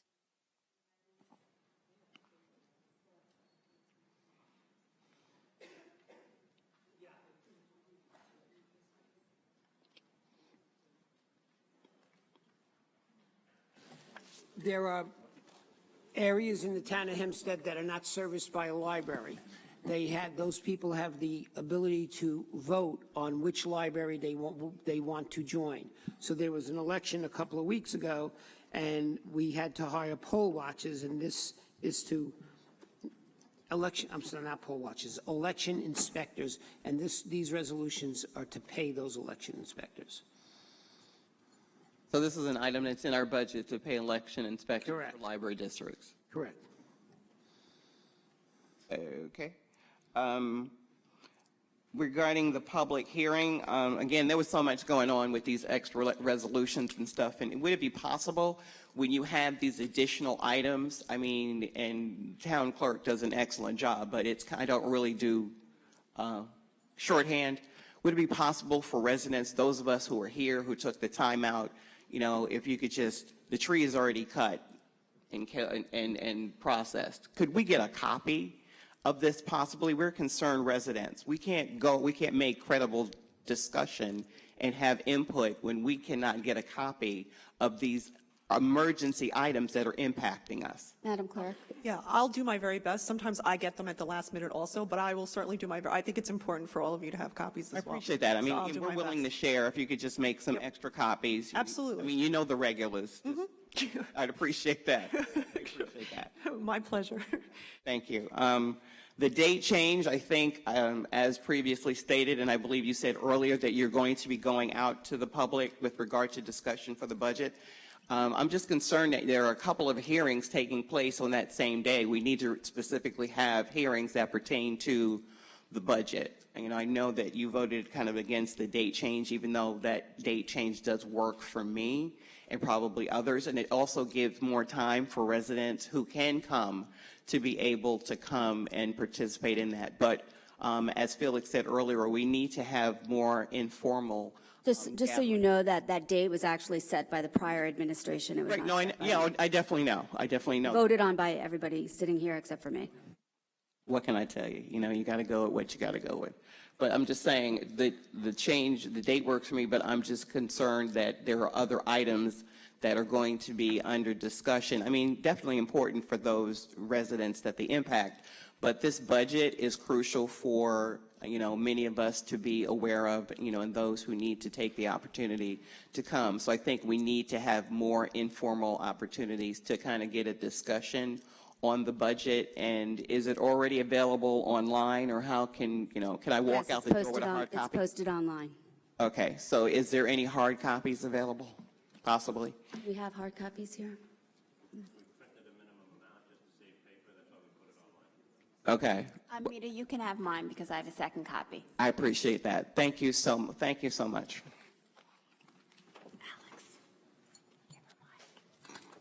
Mary Ellen Cray.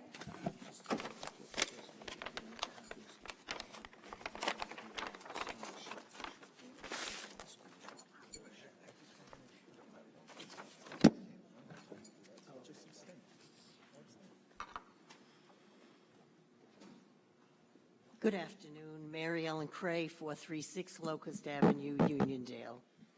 I have a question, first of all, about this budget event on the 15th. What is it exactly, and what will you have commissioners presenting things, or what is the procedure, please? Are you talking about the community meetings? There's supposed to be a meeting here on the 15th. Is that what I understood? That meeting, Councilwoman King Sweeney just adjourned that meeting. I don't know how I missed that. Okay, that's out. Or canceled that meeting.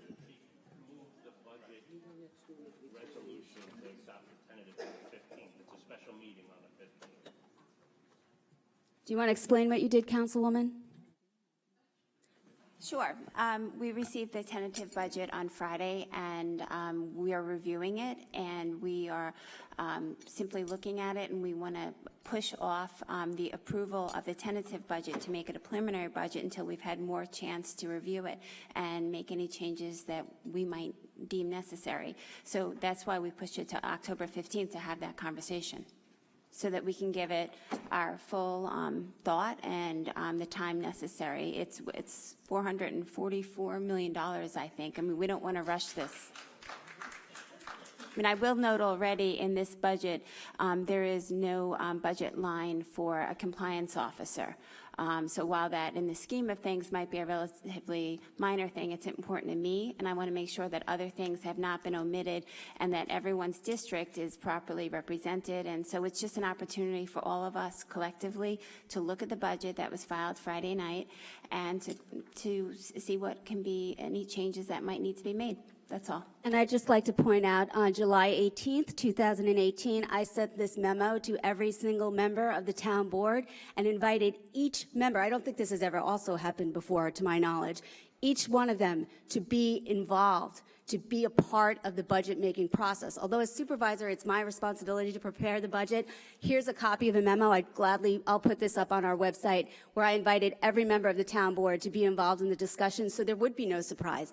The last thing I want is surprise. I want total transparency. And here's my cover letter that I also sent to the town board on September 28th, inviting them all to meet with me. I reserved an entire day to meet with them at their convenience to discuss the items that are in the budget.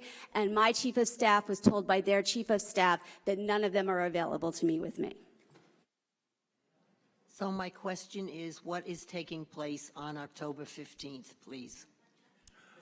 Well, okay, so let me respond to the supervisor and first thank her for the invitation. I believe the invitation was that if any members of the town board had specific requests regarding their district, that she would be happy to meet with us. I think that's what it said. And my feeling was, and I think it's shared by my colleagues, but I'm not going to speak for them, that we wanted to first review the supervisor's budget, which, as she claimed, is her responsibility, and then we would make a determination as to whether or not we would approve her budget or amend it, add or subtract something from our districts that we felt, were important to the people in our districts. So we do acknowledge that the invitation was made, and I think I timely responded that I first wanted to review the supervisor's budget. So again, thank you, Supervisor, for making that offer. But again, we wanted to see the budget first. At least I did. Seems kind of bass-backwards, excuse me. Right. What is happening on the 15th? On the 15th, there will be either an adoption of the supervisor's budget or amendments to the supervisor's budget, and there will be a full hearing, just as there would take place on the 10th, if in fact we adopted the tentative budget today, which we are putting off until we have further review of the budget. Can I just give you the legal answer? The legal answer that on the 15th, the tentative budget will be voted on as the preliminary budget, and the public hearing then on the preliminary budget will be held on October 23rd. So there's an That's the open legal, meeting? that's the legalese of it. There will be an open meeting here on the 15th at 10 o'clock, 10:30? 10:30. 10:30. So with opportunity for comments from the public, et cetera, as usual. In short, it's a board meeting. On budget only. Mr. Rock, can you clarify that on October 15th, that it's not a hearing? Yeah, generally, there's no comment on the resolution adopting the tentative to the preliminary. All we're doing there is calling a public hearing on the 15th. So let's make it clear to the public, because I think we've done a great job of confusing them. The bottom line is, I believe it's the 23rd is the public hearing. So you're welcome to come to the 15th, but there will be no comment at that point. There will be a full public hearing on the 23rd, correct? Correct. So that's the date I would put on your calendar to appear, to discuss any issues you have with the budget, and that's when the public will be heard. I'd like to take issue with you, Mr. Blakeman, Councilman Blakeman, about looking at the supervisor's budget and then revising it regarding your particular various regions, districts which you represent, because it certainly seems much more reasonable to discuss those things before the budget is presented rather than after. Well, let me explain. Yes, I'd like to Actually, that is not our role, and that would pretty much not be what would be in any civics curriculum in any high school or university. The supervisor is the chief executive officer, just like the county executive presents a budget for review by the town board, and then the town board has to carefully review the supervisor's budget. And I think I'm being consistent. I can't speak for everybody. I'm sure I'm not speaking for everybody. But if you recall last year, I voted against the supervisor's budget after I reviewed it. So I want an opportunity to fully review the supervisor's budget, and I think my colleagues want to do the same thing. And there's nothing confrontational about it. It's just fulfilling what we believe is our obligation to take a look at the supervisor's budget and make recommendations if we feel they're necessary. There'll be a full public hearing and there'll be a vote. So I can't think of anything that would be more prudent, more diligent, or more democratic. On item number 14, is that Greenfield Cemetery refund for government marker installation? Commissioner, I believe someone paid for a veteran marker, and then the Veterans Administration said they couldn't get it, so we're refunding their money. Is that what it is? Good afternoon. How it works, Supervisor, is this gentleman went to basic training for the Army National Guard, and when a veteran passes away, the Veterans Administration will put a marker on the stone, and we'll charge $125 for our labor and what it costs, the town's cost to do it. In this case, the gentleman who passed went to basic training, but for some reason he never finished. So his relative had to, Stacy McCallum, who's the gentleman's wife, I believe, had to pay the money in order to get this medallion. And in the best interest, I believe that this gentleman, I'm asking for the board to pass it. The gentleman's a hero. The man came and tried to defend his country. For some reason, he never finished it. So we're waiving our fee of $125, and we're doing the labor just to make sure that it's fair to the family. Thank you for that clarification, Commissioner. On When item you serve 1 day of active duty in the military, you can receive a disability if you get hurt right then and there. Reporting to boot camp. So they're eligible for the benefits immediately. So I think I agree with the. One more comment I'd like to make, just to make sure. Thank you. We received a letter from the Veterans Administration stating he was in basic training, and I went to the funeral where the honor guard came. So to me, that means that it's official and the gentleman deserves the marker. Thank you, Commissioner. Thank you. On item number 20, thank you for the work on Armand at the northern end of Armand. And certainly there is a lot of need for road improvements in Uniondale. So I'm very happy to see this. Question about number 22, various offices and positions. I would like to see a little bit more elucidation in these. What kind of various offices and positions, please?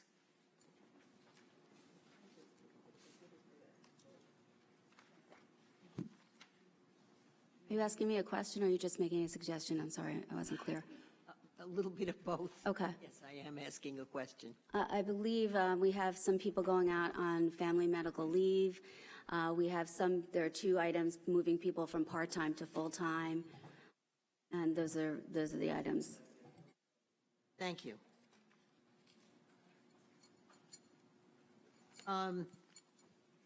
I'd like to add my comment to Ms. Mereday's about the difficulty of trying to shorthand the additional resolutions, and I totally missed 38. So if you could please.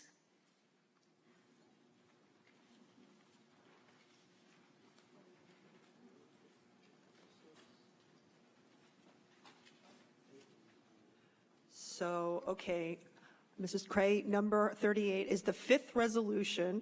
It's a resolution extending temporary waiver of town clerk, so that's my office, town clerk fees for passports, copies of birth certificates, death certificates, and marriage licenses for persons whose residences were damaged by the effects of Hurricane Sandy. Thank you. Okay. Okay, trying to get it all down gets very difficult. I think now on item number 34, which was the first one, was that something about liners for sumps, or did I misunderstand?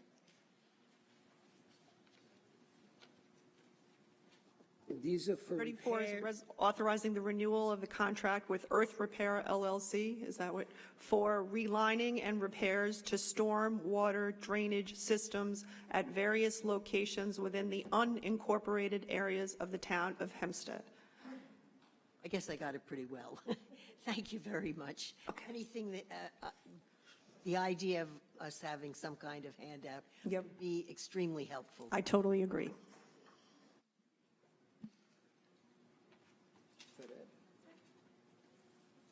All right, Madam Clerk, will you call a roll on the administrative calendar items 10 through 40?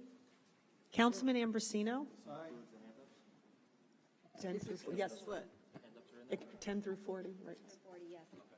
Okay, Is that so, all the hand-ups, though? okay, so Okay. I'm going to start again. It includes the hand-ups. All right. I can Councilman move it. Ambrosino? Aye.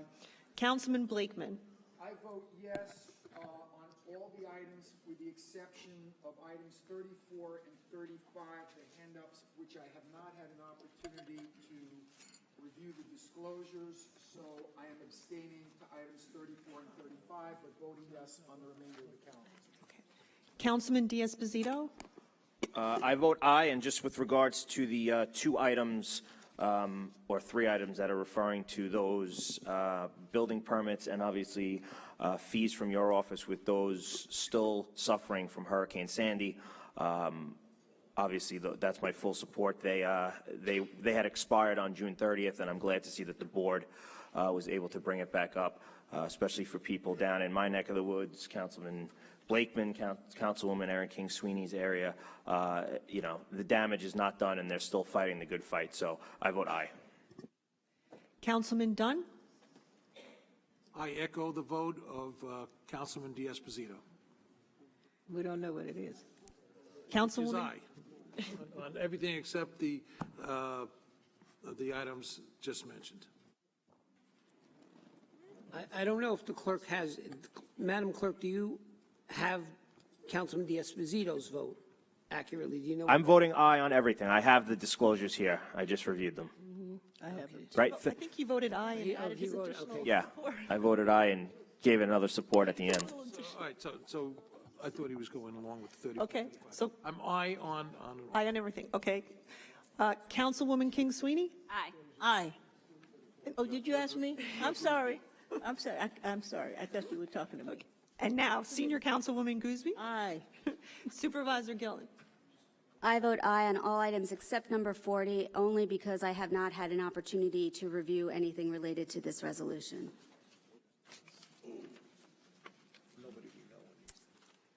Okay, What's the next? may we have a motion to adjourn? I move that we adjourn the meeting. A point of personal privilege, I would like to read the following into the record. Lately, it seems to be a national sport to attack people's character. Unfortunately, this venom has infected the town of Hempstead. We've reached a new low when unsubstantiated allegations of corruption become commonplace and accepted. While I was appalled by statements that my fellow town board members are corrupt and that I'm a fraud and a hypocrite, I'm even more disgusted by allegations of criminal conduct by former town officials with zero evidence other than unsubstantiated whispers of faceless and nameless people. We can all agree to disagree at times on matters of policy or government operations. We can work together or we can pursue our own independent initiatives. What we should never do is slander or smear our fellow employees, especially without clear evidence of impropriety. To be clear, I believe that any evidence of wrongdoing should be swiftly investigated and prosecuted accordingly. It is vital that we have honest government that is held accountable. This is why I've fought for greater transparency and ethics throughout the last 2 years and will continue to look for ways to bring more openness to Town Hall. I continue to believe that public service is a noble calling. The current weaponization of character assassination is going to discourage good people from public service. As long as I have a voice, I will speak out against politically motivated personal attacks. Thank you. I agree with you. Okay, are we voting? We voted already, right? Did we vote? The motion to adjourn. Second. We vote. No, we didn't vote. Okay, vote. Go ahead. Madam Clerk? Councilman Ambrosino? Aye. Councilman Blakeman? Aye. Councilman Diaz-Bazito? Aye. Councilman Dunn? Councilman Dunn? Before I vote, I just want to, interject also that when we were called, all of us were called corrupt, my children, my grandchildren, very, very disappointed because they believed that maybe something you're saying is true, that I might be corrupt. And if that's what you're implying, I really request a public apology and withdrawal of that comment, because how dare you? How dare you say that I'm corrupt when you barely know me or anything about me? I really wish that you would have done it on your own, and you haven't, so I'm asking you to publicly apologize for calling me corrupt, for my family and my future, my children and grandchildren to think that somebody's saying, in government, saying that I am corrupt. Absolutely false. It's wrong. I'm too close to my maker to do anything wrong. I'm not going to for anybody or anything. So I just wish that you would withdraw that comment or apologize and exclude at least me. If not, I trust my colleagues in government. I think none of them are corrupt, but I tell you what, I'm not going to say that any of them are corrupt because I can't say that, and I'm not going to say that. But I would like to have my name cleared from that statement. Thank you. And I vote aye. Councilwoman King Sweeney? Aye. Senior Councilwoman Gooseby? I am not corrupt. I don't know what I could be corrupt for. I certainly don't have any money that I'm taking from anyone. So I would like to have that removed from me, too. Supervisor Gillen? Okay, now we're moving into public comment. And Kevin Walsh, is Mr. Walsh still here? He left, okay. Barry Heffron?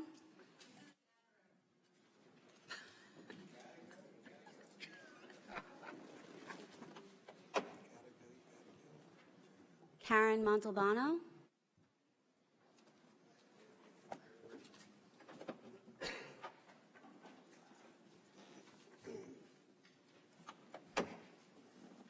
Karen Montalbano, President Baldwin Civic Association, 2611 Park Avenue, Baldwin. I know you have adjourned the pilot program for Grand Manor Estates, but there are some issues that I think I would like to present at this point as we move forward and in consideration. When looking at the information that was provided to me at the very last moment, we were looking at 25 units with the original taxation of $13,475 with a proposed 1% tax on the sale price of $285,000, which means that, and I realize these are senior citizens, but they would be paying $2,850 a year in taxes. So in doing the math, and I pulled out my calculator on my phone, I'm not that great, $335,000 versus $64,500. Baldwin is an area where we have right now this would be the 5th senior citizen development. We have somebody found and counted 33 churches, which means those are off the tax rolls, in 4 square miles of a hamlet. I know there are limitations on what you can do, et cetera, but once those properties are set and come off the tax rolls, et cetera, the tax liability gets spread across other people like myself and my fellow residents. We do not have the commercial tax base. When looking at this, we really need to figure out a way to be able to fund what Baldwin needs. There are a number of other issues that I've had with this. We will be talking with people. But one of the things is that the school district has not even been notified about this, and I don't know who is supposed to be responsible for it, because I hear from both sides that the other one should have been responsible for it. But these are considerations that need to be made with our tax base, with Baldwin itself. For some reason, we seem to be a place where churches are landing. I don't mind funding my neighbors' religious practices. I do mind funding people who are coming in from other areas and taking away from my tax base. It's just not quite right. And that's what I have. Ms. Montalbano, thank you for your continued advocacy on behalf of the residents of Baldwin. I genuinely appreciate it. I share your concerns as well, and that's why we took the vote today.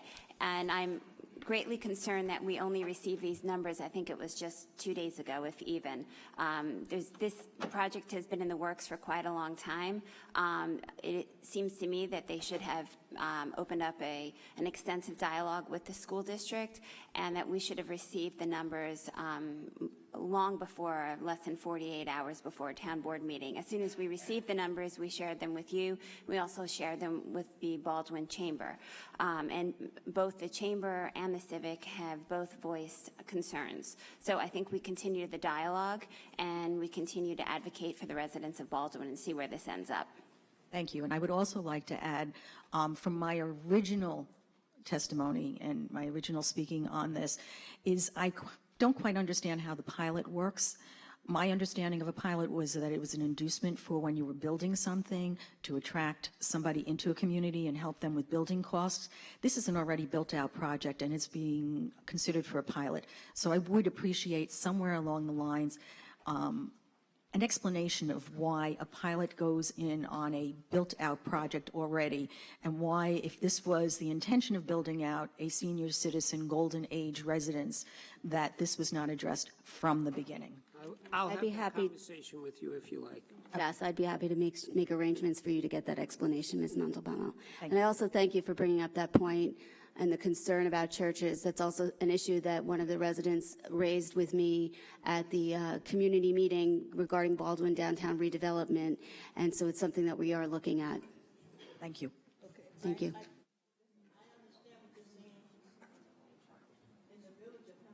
We have 100 churches, you know, and they purchase homes beside them, and they take those to make them into parking lots. They're off the tax roll. But we don't have a choice when it comes to churches, unfortunately. I understand that, but it seems to me that there's a point where you get a saturation point, and how much a particular community should be, has to absorb. I understand. And it is something right now that you can't do anything about, but there are always ways of moving forward and looking at issues and possibly ameliorating their effects. Would be nice. Thank you. Thank you.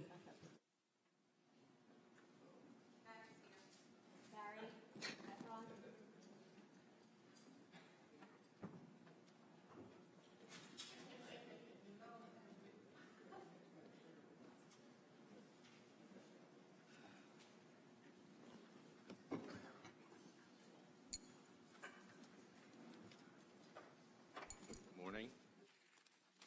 Am I close enough to the mic?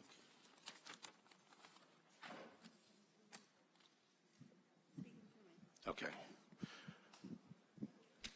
Good afternoon, Supervisor Gillen and fellow elected board members. I pose a question to you. Do you remember why you decided to run for your position in the town of Hempstead? Don't have to answer me now. I'm sure most of you would say because you felt a change was needed in our government and you felt you are the right person to help that make that change. I'm a chiropractor. My name is Dr. Barry Heffron. I practice in Rockville Center. I'm a second-generation chiropractor. My dad was a chiropractor, and 65 years ago, I figured it out. He was arrested for practicing medicine without a license. Pretty bad, right, in those days. And he didn't really serve any time in jail because he had attorneys and his patients backed him, and he had a lot of, it wasn't just him, it was other chiropractors as well, were also being persecuted. But with good lawyers and the patient base he had, and they believed in him and his cause, this allowed myself and other chiropractors now to have the abilities we do have to help treat many people that we do help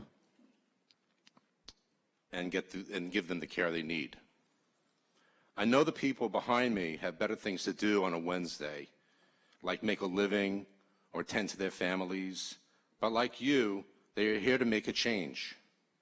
I know they were promised major improvements in the town of Hempstead Animal Shelter. To this day, 11 months after the election, not only has there not been any improvements, but the shelter has gotten worse, as I hear. Some animals are being destroyed out of vindictiveness, and others are being mistreated. The other day, my fiance, Valerie Lamp, who everybody knows, called the shelter. She called to get a report on a cat we found near death only a few weeks ago. This cat was laying in the street. She picked her up. We thought it was a boy at the time, actually. And we picked her up, and there's a whole long story along with that, but I'm not going to get into the whole story because I'm sure she's told it already. And we brought it to the Town of Hempstead Animal Shelter. And she was treated, and blood was done, and all this was done at the same time.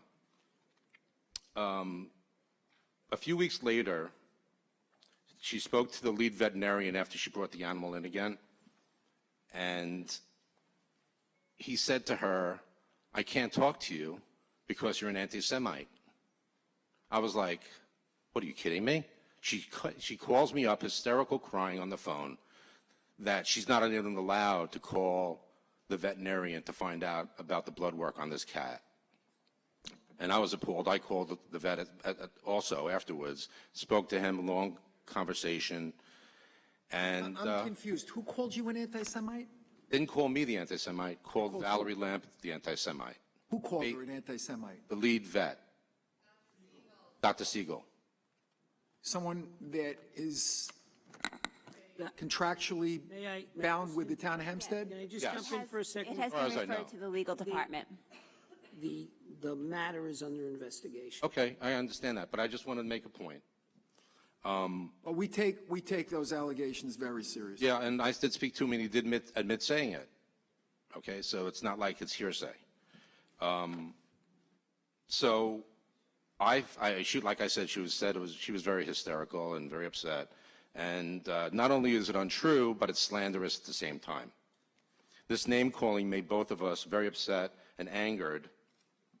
And of course, I don't know if you know this, but I'm a Jewish guy. I've been Jewish my whole life. And she's been with me for 13 years. She has clients that are Jewish. She has many, a lot of people that she knows. A lot of people in this in this hall are Jewish as well, and she's friendly with them. So, and if anybody knows Valerie, like, out of here, she's nowhere like what that would portray her as. Let me just say this, Doctor. First of all, when there are allegations of anti-Semitism, just like there are allegations of racism, we take that very seriously. And it's very important that we take it seriously. At the same time, if we find out that someone has falsely accused somebody of anti-Semitism, we need to take that seriously as well, because not only, as you indicated, that involves slander, but also it delegitimizes what is real anti-Semitism. So I'm expecting a report. Now that I know for the first time that there has been such an allegation, I would like to know the outcome of that report. Mr. Rah, And I will follow it very carefully. Excuse me, Councilman. Mr. Rah, you've been made aware of this incident? The complaint came in 2 days ago, and it's being investigated. Okay, thank you. Thanks, Councilman Blankman. Doctor, you brought up fond memories. My father, when he was in the state legislature in the 60s, was an early proponent of licensing chiropractors. So Thank you very much. he was out there in the forefront of the fight to get you guys licensed. And he probably worked with your dad as he did with our local chiropractor. I think his name was Roger Farthing from Valley Stream. I'm sure my dad would have known him. Yeah, definitely. Yeah. Thank you very much.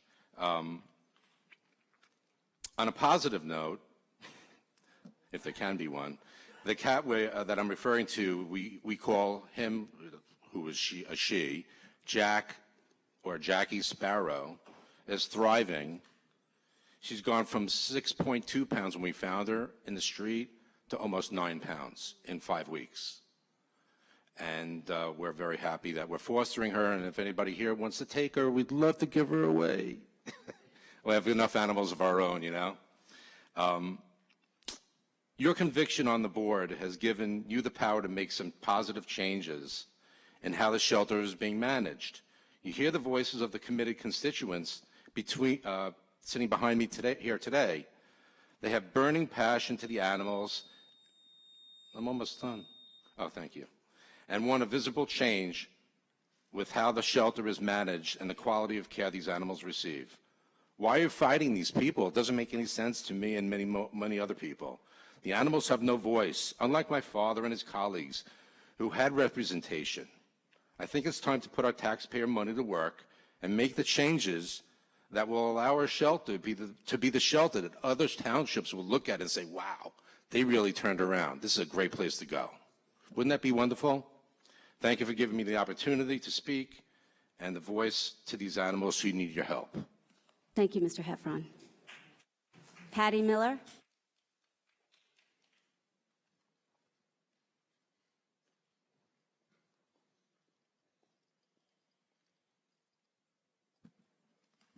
Hi. Patty Miller, East Meadow. I've come up here for a variety of reasons over the years. Now I just have a couple of,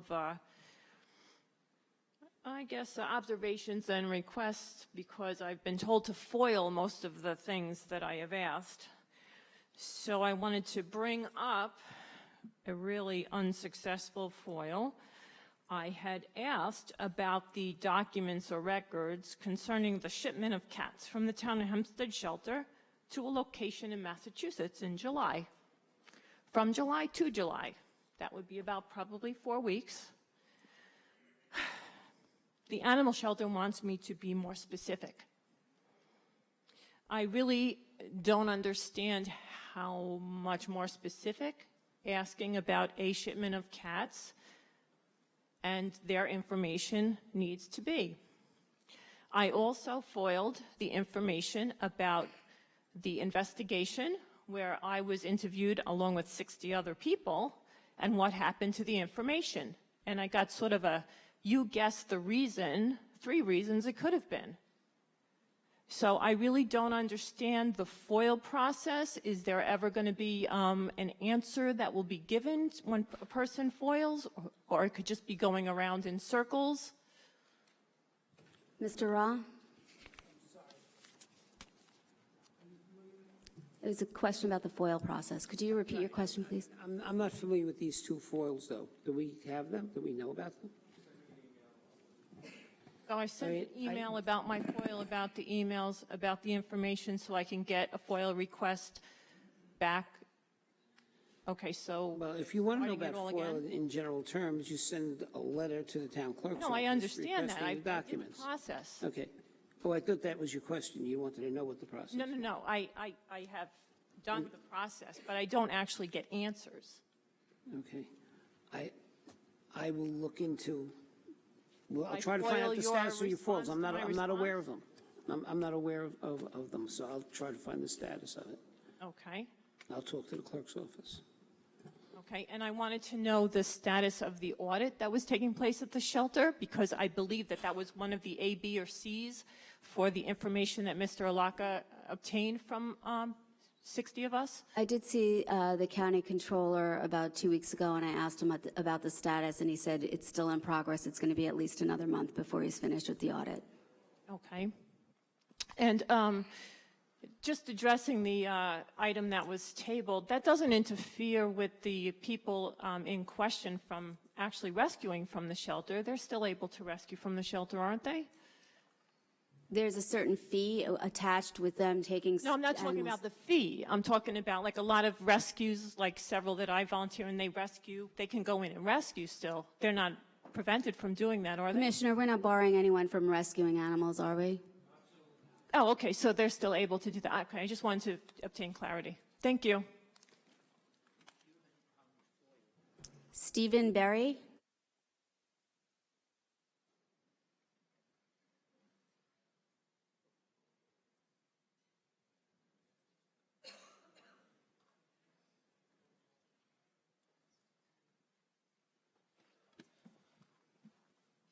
Good afternoon. I came to discuss. Good afternoon. If you would just state your name and address for the record, please. Stephen Berry, 215 Merrick Avenue, Merrick, New York, 11566. Coming to discuss taxi and limousine licensing, the prices we pay with the town. Currently, we pay $100 to renew our taxi licenses, and $75 for the limousine. Drivers pay $20 when the drivers first come to get licensed. Cost approximately $115. And due to the influx of ride sharing, we've lost a third of our business, and it's become very difficult to maintain new drivers coming on board. So when we hire a driver, they need to change their license at the DMV to Class E, where they got to pay for that. They need a Town of Hempstead hack license and a 6-hour defensive driver course. Cost between $200 and $300 altogether. Ride sharing services, though, cost none of that. They go directly through DMV or online to get hooked up. So we're looking for a reduction in fees to try to counteract them and or still maintain the current level of service. So this is something that's problematic because our hands are tied to a large extent by the state on what we can do with respect to Uber and Lyft to make them conform to the regulations that you're subjected to. So the bottom line is we have to work on parallel tracks, one with the state, to make sure that potentially we can have the ability to do that, because you provide absolutely valid points, and also take a look that if that's not something that's available to us in the future, that we review the situation with the taxi cab companies so that we're not creating an unfair burden on your industry. So we are aware of it, and thank you for bringing it to our attention. And I think, there's a general feeling that it is unfair. Currently, you guys have on the books that there's a taxi advisory board that we've never actually had through the town, at least in the last 23 years that I've been in business. So maybe you're just not attuned to this, but this is a problem that's, hurting, people in your areas because they're getting slower pickup times. We can't have drivers get licensed if it takes them 2 or 3 weeks to get licensed and pay the fees. Why would you want to drive a taxi in the town of Hempstead when you have to pay $200 or $300 before you get started? I think you're raising very valid concerns that warrant further discussion with the town board. Okay, thank you. Thank you. Larry Blessinger.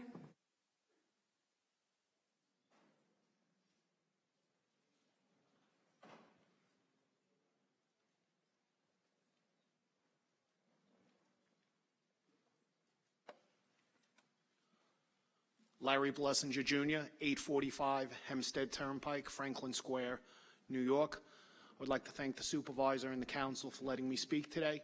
I would like to expand on Councilman Blakeman's comment before. Last June, the state did authorize transportation network companies to operate in the state. There is an out clause that the Nassau County Ledge can invoke and then set up their own rules for ride sharing. The reason why that the Ledge won't do it is because Uber and Lyft has threatened to use their goon tactics like they did with the city council, and threatening to have all the people that are signed up with Uber and Lyft call their legislative office. So it becomes a political issue where all the legislators in Nassau County won't even touch it, especially with an election year. So there is an out clause, but the county Ledge needs to have the oomph to take the issue up. So there is a way on that. And I am following up also with what Mr. Berry said. Currently, right now, we are paying $100 a vehicle to license our cars. I believe that we should maybe pay $5, which is what we're paying to the county right now. And if you want to drive for Uber or Lyft or any other transportation network company, you can go online to their website and be working for them within 20 minutes. You have no idea what type of car. It could be a death trap. It's a total uneven playing field. And the biggest issue that the industry is facing right now is maintaining drivers. Why would a driver want to go spend a few $100s to come work for myself at All Island Transportation, come work for Town Taxi, for Dawson's Taxi, when they can go right online, not go through a criminal background check, and be working for them within 20 minutes to a half an hour. Mr. Bluster, if I may, I think that we'd agree that it's not only the financial impact that the Lyft and Ubers are causing to you as cab companies, but I think in the broader scheme of things, we also have to look at the safety issue. I think that as a township, we probably want more cabs who are licensed with the town of Hempstead on the road with drivers that are licensed by the town of Hempstead than we would Uber or Lyft. I know myself, I've investigated crimes that have happened in the back of Ubers and Lyfts, and it's not always, it's not easy to find information, to track down the drivers. So I think that not only is it an issue with financial impact, but I think the safety of our township is also at stake. I totally agree with you on that.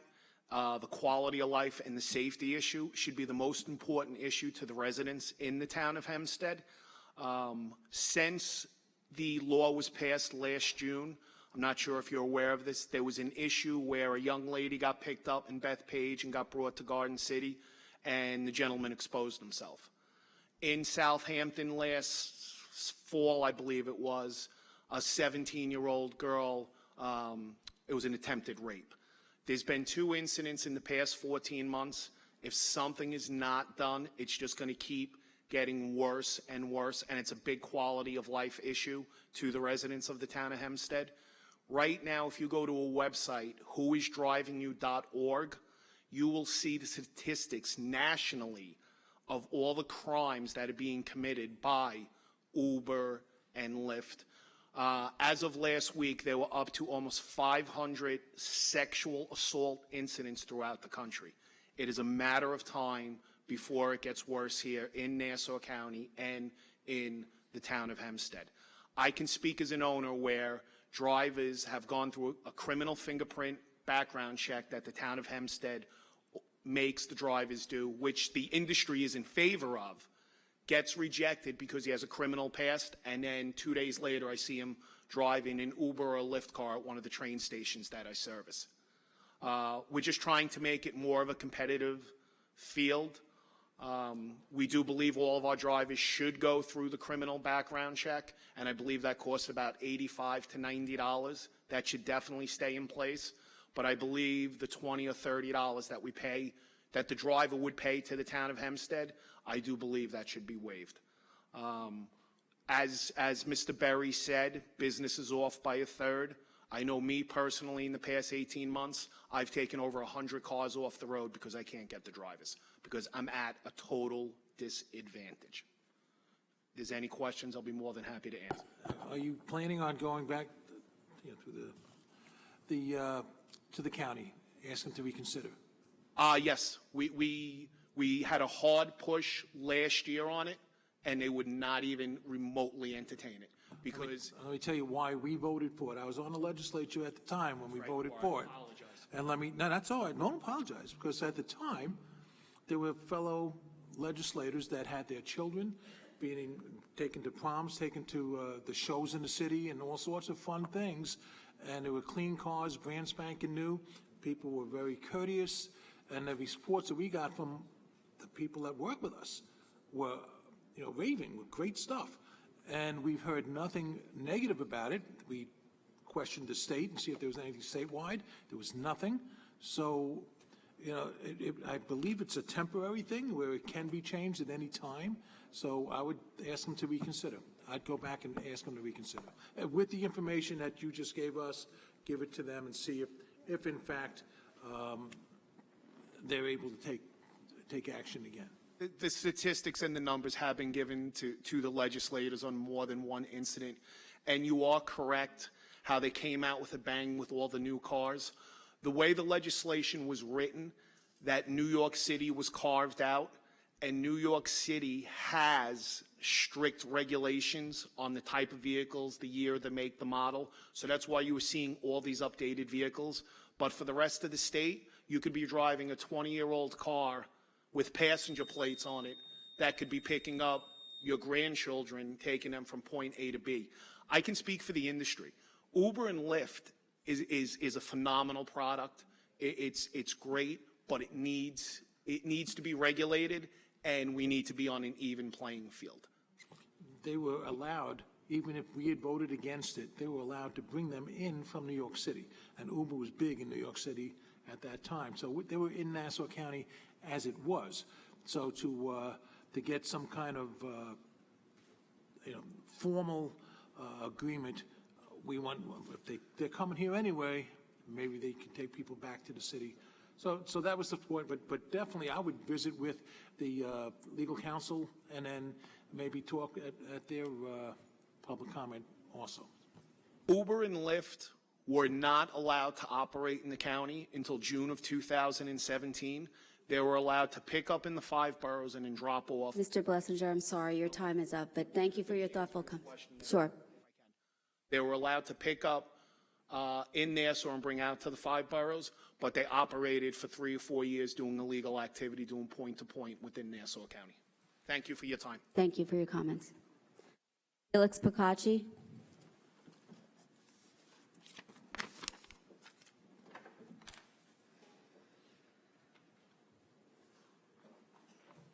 Felix Procacci, 1165 Barn Street, Franklin Square. On the 15th of October, when we have that calling of a public hearing for the 23rd, for transparency's sake, why not let people who can make it to that meeting speak on the budget? There's no state rule that prohibits people from speaking on the calling of a hearing. It used to be commonplace prior to 2012 when suddenly Supervisor Murray got offended that I actually did research on her budget and found out it wasn't all it was cut up to be. So then, because I used to speak on the calling of the hearing, and then all of a sudden they made the rule to stop it. So in the essence of transparency, waive that rule because we believe in transparency, right? Everyone could vote on that. Okay. Can anyone tell me the benefit of tabling a resolution indefinitely so there is absolutely no public discussion on that resolution? Can anyone tell me the benefit? Because we have a law in this town, passed just recently, that says that. Can anyone tell me the benefit? I don't think there is any benefit to that, Mr. Procacci. Will anyone say the opposite? Mr. Regine, are you around? Can you just briefly explain the history behind that rule change? Thank you. Just so we're clear, Mr. Picacci, it wasn't a rule change, it was a rule clarification. Postponing or tabling an item is a common practice within parliamentary bodies like the town board. Well, that explains absolutely nothing. I mean, I understood that. Usually I go to a lot of board meetings, village, school boards, and fire district meetings, and occasionally, I'm just recently at a fire district meeting, they tabled an item because one of the board members said, we don't have sufficient information to vote on it. So that's a legitimate reason, because why discuss something if you only have half a story? That's not what we did in the town of Hempstead, and that's not what the law says. The law says that the majority could table something indefinitely, therefore it's never discussed, there's never given any reason for tabling it. So if 2 members like you and Mr. Blakeman last year were very frustrated that you brought something to the floor, and imagine that the board had that rule back then where we could table it and not even allow people to discuss it, because that made a difference in the way this board is run, because things have Actually, Mr. changed. Picacci, they did have that rule and they did use it. I know they used it. They laid it on the table, and I don't need to bring up old stuff. No, they laid it on the table, but they didn't have the rule that you table it indefinitely, that it can't be brought up. And what Mr. D'Esposito did to you was illegal. Well, let's stop it with the character assassinations. I mean, we're done with it. That is so unhealthy for a functioning democracy to call things illegal and corrupt unless they in fact are, and you know that it is not illegal and corrupt. Just stop it. The person at the head here might be using those words. I'm not going to use those words. We all need to grow up. Of what? Of corrupt, and what is it? Corrupt. If you're hypocritical, that's corrupt. legally corrupt, I think we misinterpret. Corruption is when you have something that is, no. You have made an allegation and I'm going to defend it. Defend it. Something that is corrupted is a public good, a public item that I use for my personal use, my personal pleasure, my own use. I'm stealing from the public. And I would love to know, actually I'd like to ask the supervisor, what have I stolen from the public and used for my personal use? You could do this on Nothing? Actually, that is what corruption is. So you're accusing Councilman Diaz-Pizito of corruption. We had disagreements last year, but he didn't steal anything from the public for his personal use. Let's start using words correctly. People's characters are being destroyed across this country right now. And if you don't fight back, it could be you next. It could be me. What was the benefit for the CBA agreement, opening up that contract with no reason and just giving away something to I didn't vote for it. I understand, but what was the benefit of it? I'm not going to speak for the former supervisor. I'm not going to speak for anyone else's vote. I can speak for my own. I voted against it. I don't understand what the issue is. Okay, the issue is when you open up a union contract for no reason and ask for nothing in return, and you give it to your political party as a benefit. Mr. Picacci, no. Felix, You need Felix, because relax. you're making wild accusations. Mr. Person, you're making wild accusations. Calm down. Mr. You're making Picacci, wild accusations. You spent the day calling us here corrupt. You started the day with that I made fun of people, which then you take back. So I guess in a couple meetings from now, you'll decide I'm going to take back that I was calling you corrupt. From Jump Street, if we want to have a disagreement, which we do often, then have the disagreement. But it's enough is enough with calling people corrupt. Look up the definition if you want to start. Okay, well, you're wrong, okay? Because no one up here, and I'll speak for everyone, is corrupt, okay? No one opened any contract for any benefit to themselves. Nobody does things on this town board for benefit of themselves. So stop it. Stop trying to, get the headlines. Stop trying to look good on, your video online. That's what I'm after. Well, then what is it that you're after? You come here every other week and call us corrupt. You call us, now you're sitting here cursing. Relax. Felix, take a deep breath and calm down. What was the benefit to the town of Hempstead for opening up that contract? What did the residents get in return for Councilman, opening up the contract? can I jump in here? And I first of all, I voted against it, but let's take a moment. The vote itself, the fact that we actually voted, was a legal act. You have every right to cast a stupid vote. I casted a stupid vote when I voted for the free air law, and I tried to fix it. So we have the legal right to cast a bad vote. Now, what was the benefit? I'm not an expert labor attorney. And maybe, Albina, you can correct me if I'm wrong here. My understanding of labor law is that a collective bargaining agreement is always subject to renegotiation. I'm not going to defend what changes were made because I voted against them. But under collective labor law, you are allowed to revisit it at every moment. That is not illegal on its face. You might disagree with it, but it is not illegal and it is not corrupt. Then we have a serious disagreement on what's illegal and what's corrupt. We do. Because if you right here voted to hire me at $1 million a year, and have a feeling it's not going to happen. No, I understand, but that would be a corrupt act if you did that, or if you did it to anyone. It would be foolish. It would be a corrupt act. Not corrupt. It would be foolish. Okay. In the town of Normal, Illinois, there's the qualifications for the building commissioner is no person shall be hired as a building commissioner who has not been experienced architect, structural engineer, building inspector, or superintendent. I have a statement from our town attorney that says that I'm running out of time here, but essentially says that you could ignore the law because we could interpret that the board. Our town attorney has never said to ignore the law. God. Mr. Rock, can I ask you a question? You've just accused our town attorney of lying. Stop it. I didn't say he. And you're about to character You said assassinate one of our commissioners. Ignore the law. When has our town attorney said to ignore the law? Engaging in statutory construction is not necessary in this instance because the town board is enacting section 52.1 clearly and rationally and left the criteria for determining administrative experience and qualifications for the duty of such office. However, engaging in statutory construction, we're strict. Exactly. Mr. Where Rock. does it say ignore the law? I can't talk here because everyone has to talk. Yeah, you can't lie. We're Mr. done Rock, with can I lying. ask you a question? Does Commissioner John Rockamp meet the criteria as building commissioner? Yes, he does. Okay, so could we end that conversation? He meets the criteria. Until John Rockamp is no longer the commissioner, move on. I am Okay.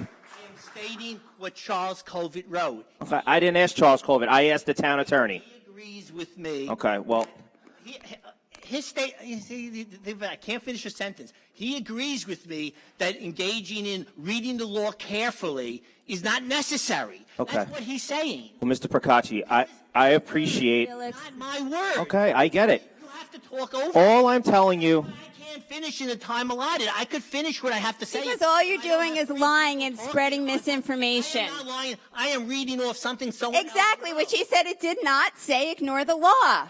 It did not. Did anyone in this room hear the words ignore the law? No. Stop lying. Okay, Stop but lying.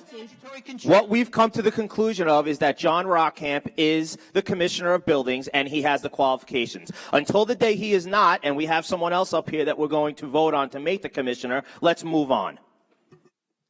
Lucille Baraja.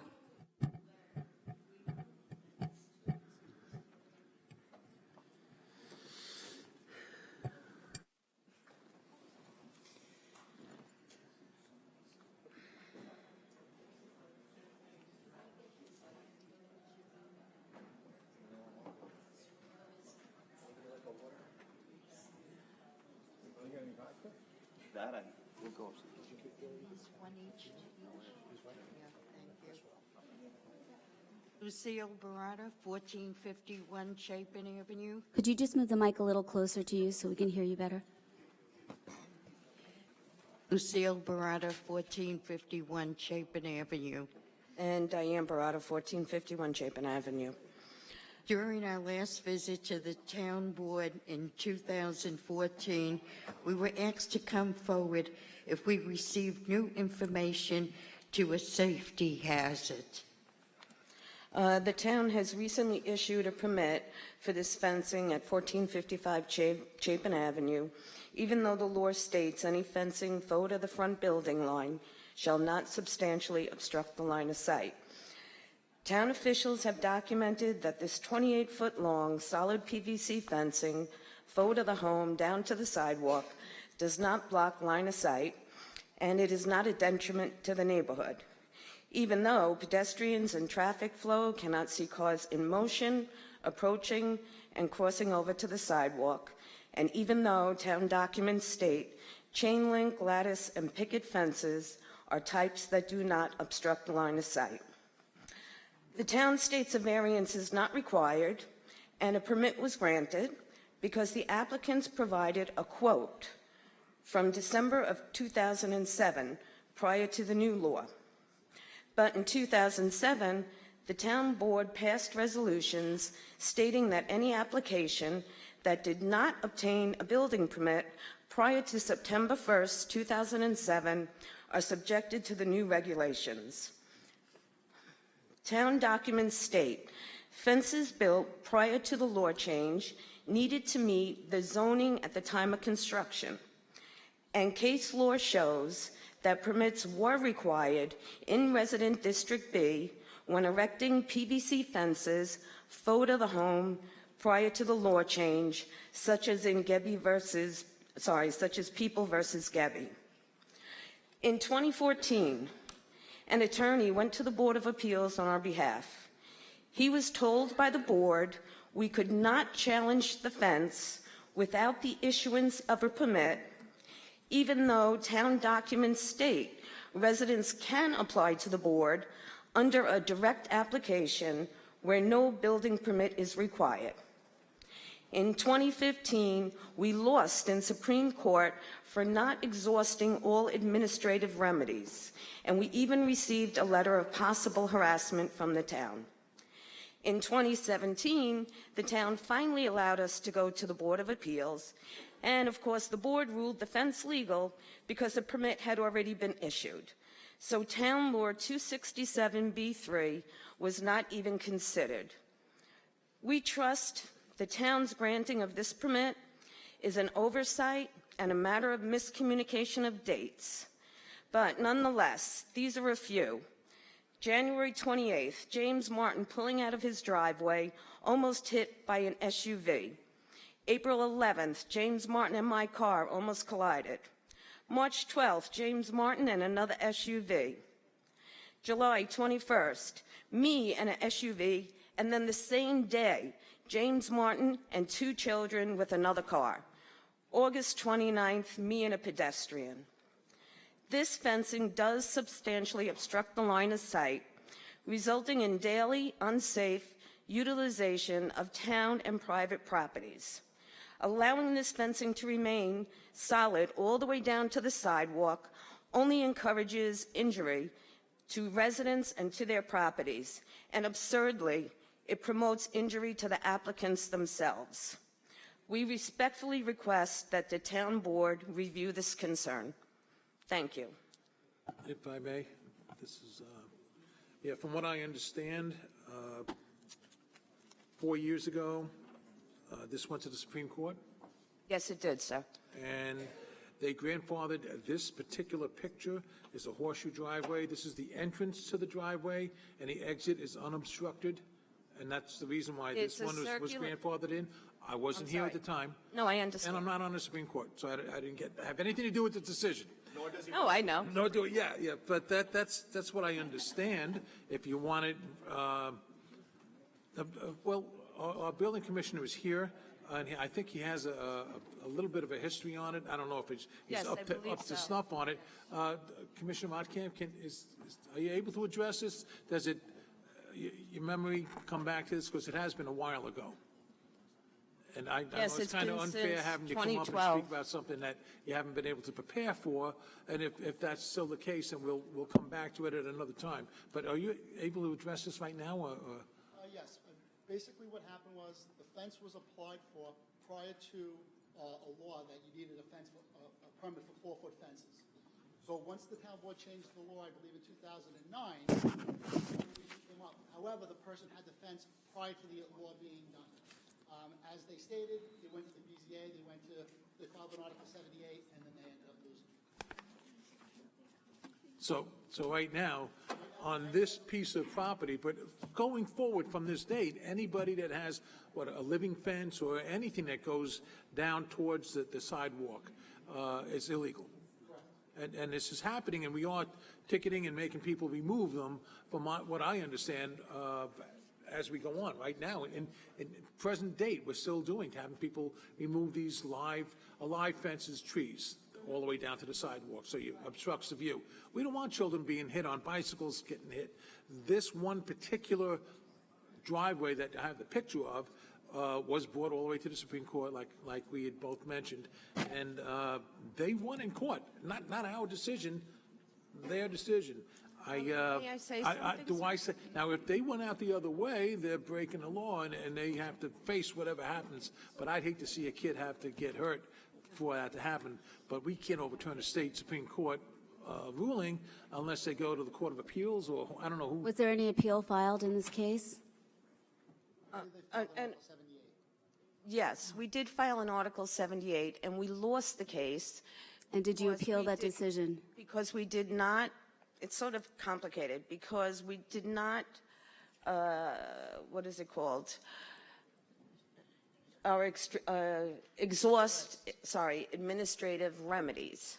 Now, we had tried to go to the Board of Appeals prior to filing the Article 78, and an attorney went on our behalf, and he was told that we cannot apply to the Board of Appeals because no permit was issued for the fence.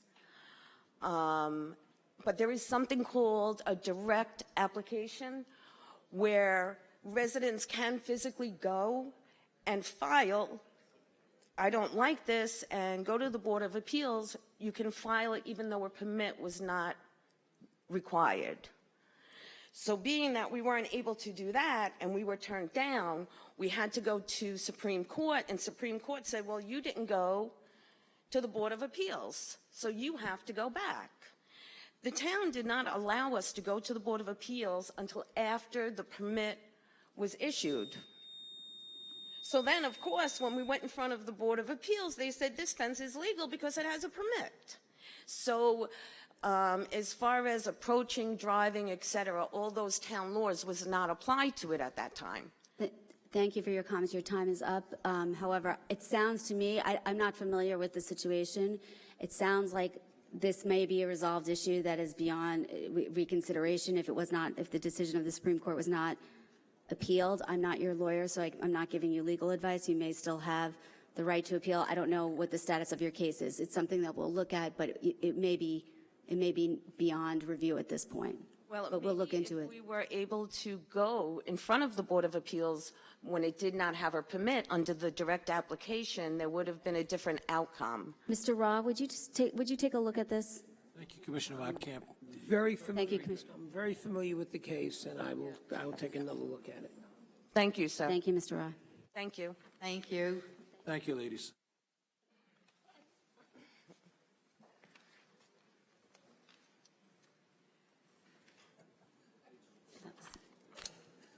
Diane, you just spoke, right? Diane Barada, you just spoke, yes, okay. Laura Wiggins? Laura Wiggins from Uniondale? Bonnie Zarillo?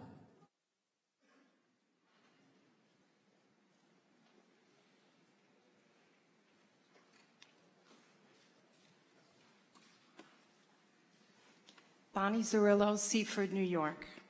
I'm one of your oldest dog walking volunteers. I'm going into my 8th year.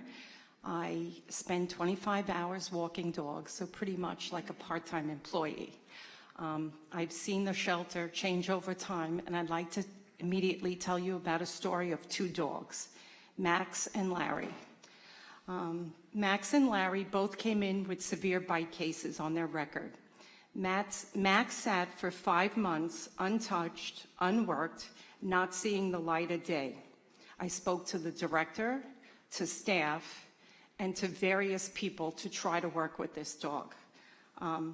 He contracted a fungal infection on his back, and he needed immediate medical help. I once again went down the chain of command to see if he could get help. I had to leave the shelter and contact the shelter liaison, who was very successful in making sure that he would get the medical attention that he needed. Take him out, most of the shelter staff said, oh no, he's a dangerous dog. He's not a dog we can address at this shelter. He wasn't a dangerous dog. I used to feed him chicken. I sat by his kennel every time I visited and walked the dogs I was allowed to walk. I'm a 60-year-old woman, probably out of shape, and was recommended to go ahead and do something I enjoyed in my part-time, and so I've been a dog walker for a very long time. I can handle yellow dogs, which is the highest level that volunteers can do, unless they're red dogs, which have to work directly with the trainer. So I wasn't able to touch Max, but I made sure that he was looked at. Before too long, after several complaints, Max was allowed to be taken out on a catch pole by the trainer. Before too long, he was being walked every single day, and the dog that I loved, Max, and the dog I knew, was on his way to recovery. One day, while I was in the outdoor side yard, I was asked to please leave the side yard. They needed to come through. And I was like, okay, what's this about? And I stepped away, and out came Max in a carrier, and he was transported up to Kim Strong with Road to Home Rescue. I was so thrilled, tears were in my eyes, because I knew that Max was going to get a second chance. There's nothing wrong with this dog, except that he has some issues, and he needed the special attention that our shelter could not give him.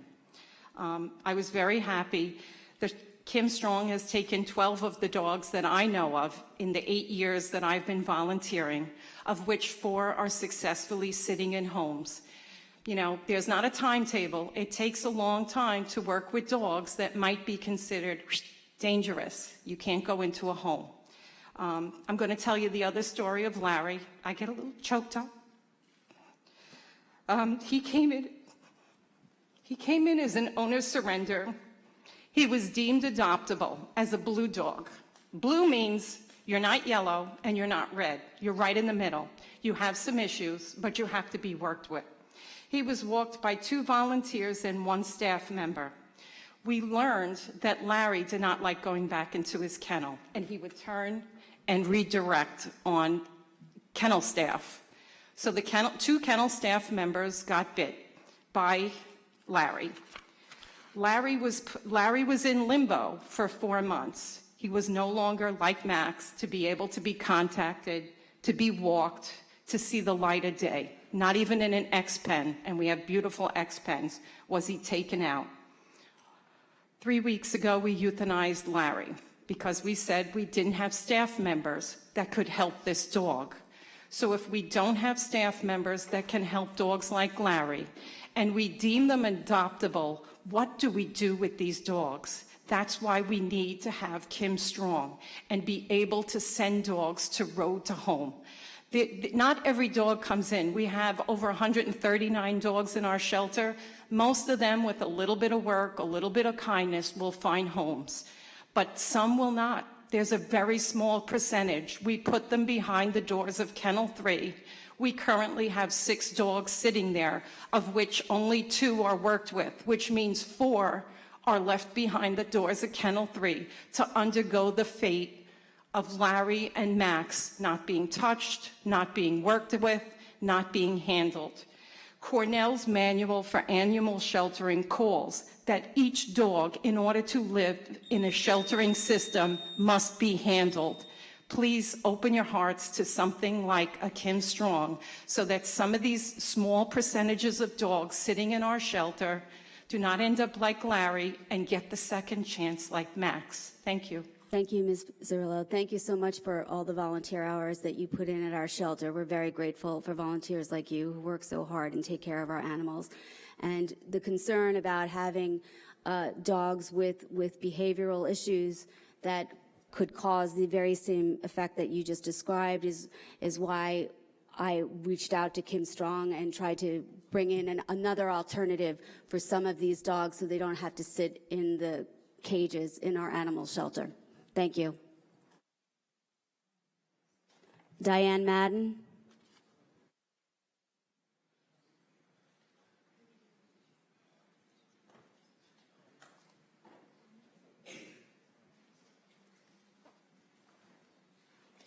Diane Madden, so you thought the alternative was sending them upstate instead of rehabilitating them here, finding a behaviorist that could actually do that job, re-implement programs, and kind of keep rescue relationships that have since been dissolved. I want to make it clear to the board that in no way, shape, or form does Kim Strong, that she's not allowed to pull from the shelter. She certainly can. There's nothing preventing it. If everyone remembers, even when Santina was here, I opposed a $30,000 line item. I asked to get a real accredited behaviorist in the animal shelter. So this isn't political. This is animal welfare. And the fact that you have attacked the board as if they didn't approve this rescue is wrong, because this rescue can go right ahead and continue to pull. What other shelter puts a $30,000 price tag on animals' heads? None. Why are we doing it? We have, I think now, more than a $4 million budget. Why is Pastore still in the animal shelter? I'm kind of happy that you put out there that you believe Mr. Pastore could properly assess any animal shelter after seeing what's happened to ours and the disintegration in there and the division and whatnot. So, you know, if there are any animal lovers left that supported you, that's it for that. Because you take the one person that has demolished everything in this shelter, pushed out the experts, continues the division, allows volunteers to have more power than union staff, and you praise him and send him to inspect another shelter. I'm glad that's on record. More importantly, there's an organization, Pause Gives Me Purpose, And I had gotten a message from them. It basically read that, unfortunately, the silence and lack of information from Hempstead, our group has pulled back. There are other shelters that truly need and appreciate us, that the silence makes it impossible for us to help any further dogs at Hempstead. That is heartbreaking. This is a group, unlike any other group that's here today over a money issue, that does this for free. No cost to the taxpayers. They raise funds, they promote animals, they have an excellent reputation, and they have just backed out. And that's the problem. And when you say that all rescue groups are welcome, that's not true. There are many wonderful rescue groups that I actually met with Mitch several times. Of course, that was months ago. I wouldn't meet with anyone on your staff again, but I met with him and I explained to him who these rescue organizations are, and they're still not welcome at the animal shelter. Commissioner Marino, are we not welcoming anybody at our animal shelter, our rescues? Hi, Mr. Bruno. Again, there are certain rescues that we won't deal with based on the fact that they have a history of, as you know, sometimes we'll investigate them, and that there's problems with how they don't have the proper insurance, they don't do the proper things with the animals. So yes, there are a few that we won't deal with. How about Little Shelter of Huntington? I don't, off the top of my head, I need to see the paperwork. Okay, because there are many shelters that have tried and tried and tried, and just like Pause Gives Me Purpose, at some point they realize, I'm just going to go to the shelter that really sincerely wants to help their animals. It's very evident that yours does not. When shelters like Little Shelter are not welcome to come through and help and pull some of those animals free of charge, no cost to the taxpayer, not a $4,200 price tag on their head, you've got a problem. And your biggest problem, by the way, is Michael Pastore. I'd like to know what is happening. I know we spoke off record, Mr. Ra, with the photo policy. It was promised 2 weeks ago. Well, just to be clear, it was only 2 weeks ago that the signs went up. It's a work in progress, but I would expect by the end of the week we'll have a new policy.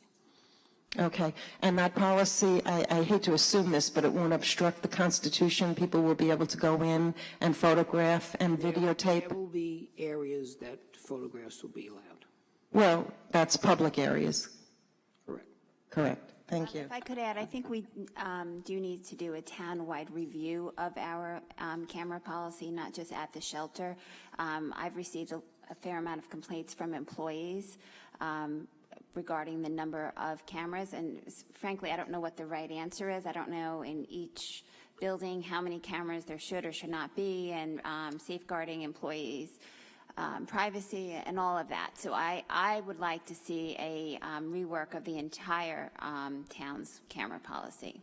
I agree with that. I certainly would support that.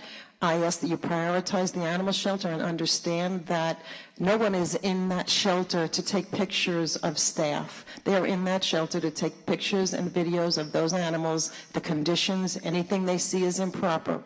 So anything short of, please feel free to photograph and videotape and, keeping staff or the public, really. It isn't even necessarily staff. It should be the public without their permission.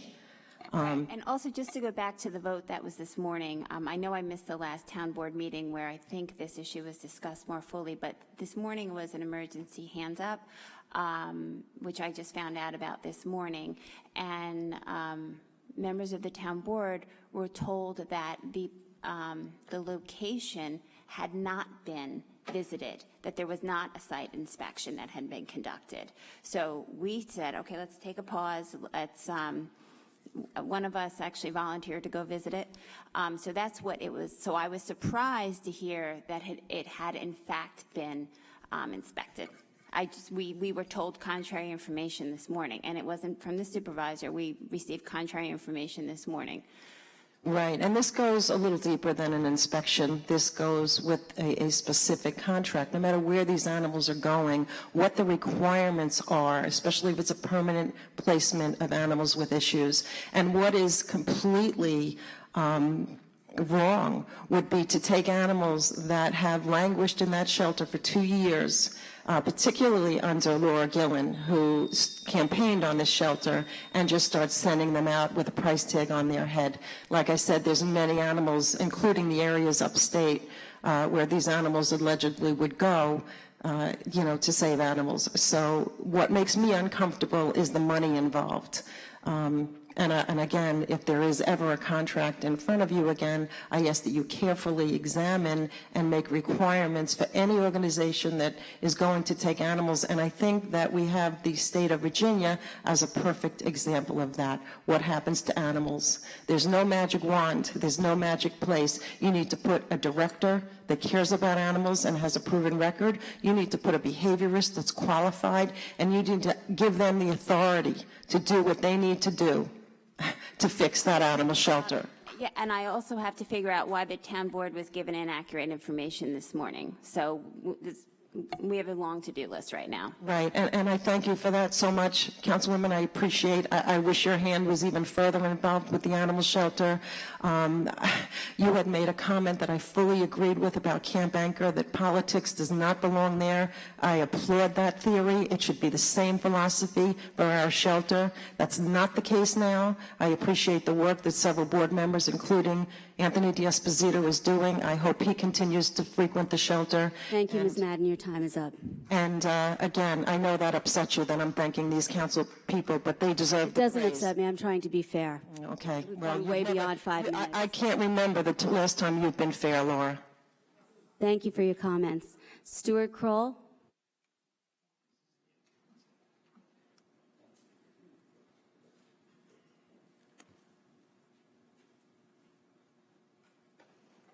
Stu Crow, Great Neck. I'm going to touch on a bunch of subjects. We're going to deal only in facts. Laura, one of the things that disturbs me, and I'll get to that afterwards, is that you ran totally on being against patronage. And I'm a little bit disturbed at what I see. But first, let's deal with some of the other issues. A few weeks ago, Brock was murdered when I'll also say something. I went to a premiere of a movie in the Hamptons a couple of years ago with Michael Vick's dogs. And I met 2 of the dogs, and they were tame as could be. All the dogs that couldn't be domesticated were sent to the sanctuary in Utah. None of them were put down, because they had qualified people working with these animals. Okay. Anyway, when a rescue with Diamonds in the Rough, which incidentally wasn't charging any money, they raised money, was making plans to pick him up, and it paid the additional insurance that TOH had required. I checked with 3 attorneys, the last of which was working for Chuck Schumer. Once Brock would have left the grounds of the shelter, their legal responsibility here ends. He could have been the most aggressive dog that ever walked the face of the earth. It would have made no difference to you. Once he set foot off those grounds, your responsibility was gone. Janice from Diamond in the Rough understood the risk and felt secure in taking Brock into her shelter. So I get back to the same question. There's no liability to you. Why was he killed? Commissioner? Commissioner, tell me. I'd like to know why.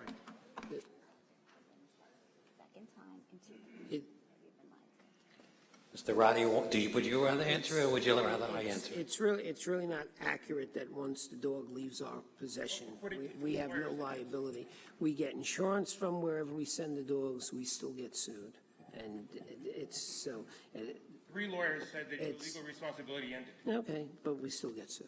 I mean, it's just not accurate. If you can't insulate yourself from your own negligence, and if we're negligent in releasing a dangerous animal, there is some case law that says you can be held. I'm willing to assume the risk.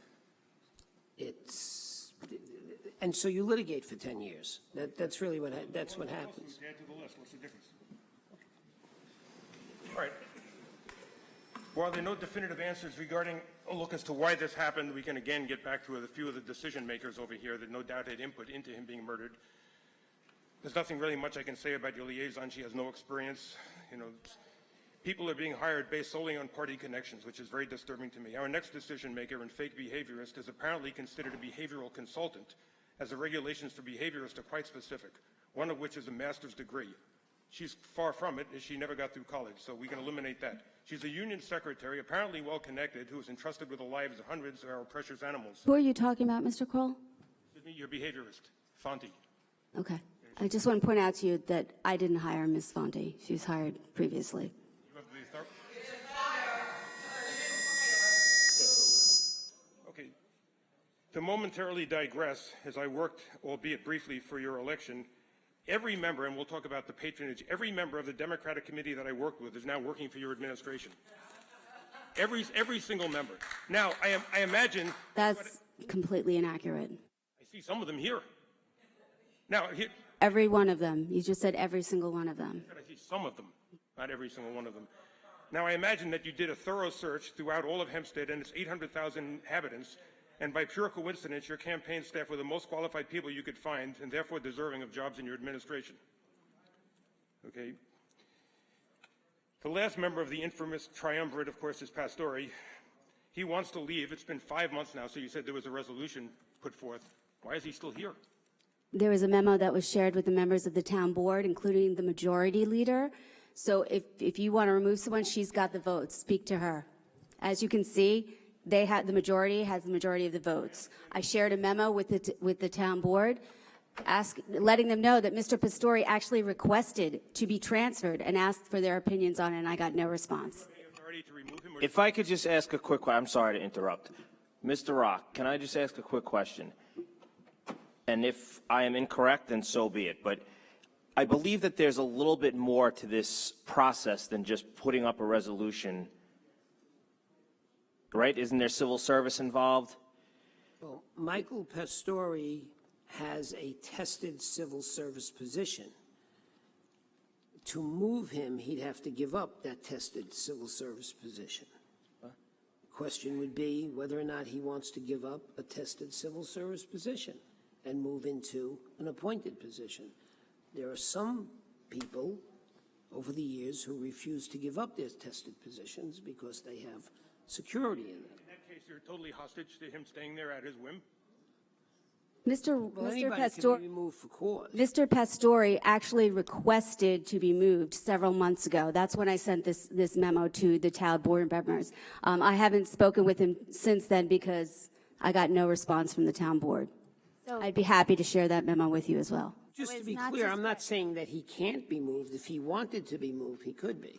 Well, ostensibly, he does want to be removed, so let's remove him. Well, if he wanted to be. If he wanted to give up his position, he could be. How long is this going to go on? Okay, I guess I'll continue here. Anyway, volunteers at the shelter are supposed to work together for the betterment of the animals. One second. Well, I'm waiting. I'm not getting one, so. I'm sorry. I just want to. That's all right.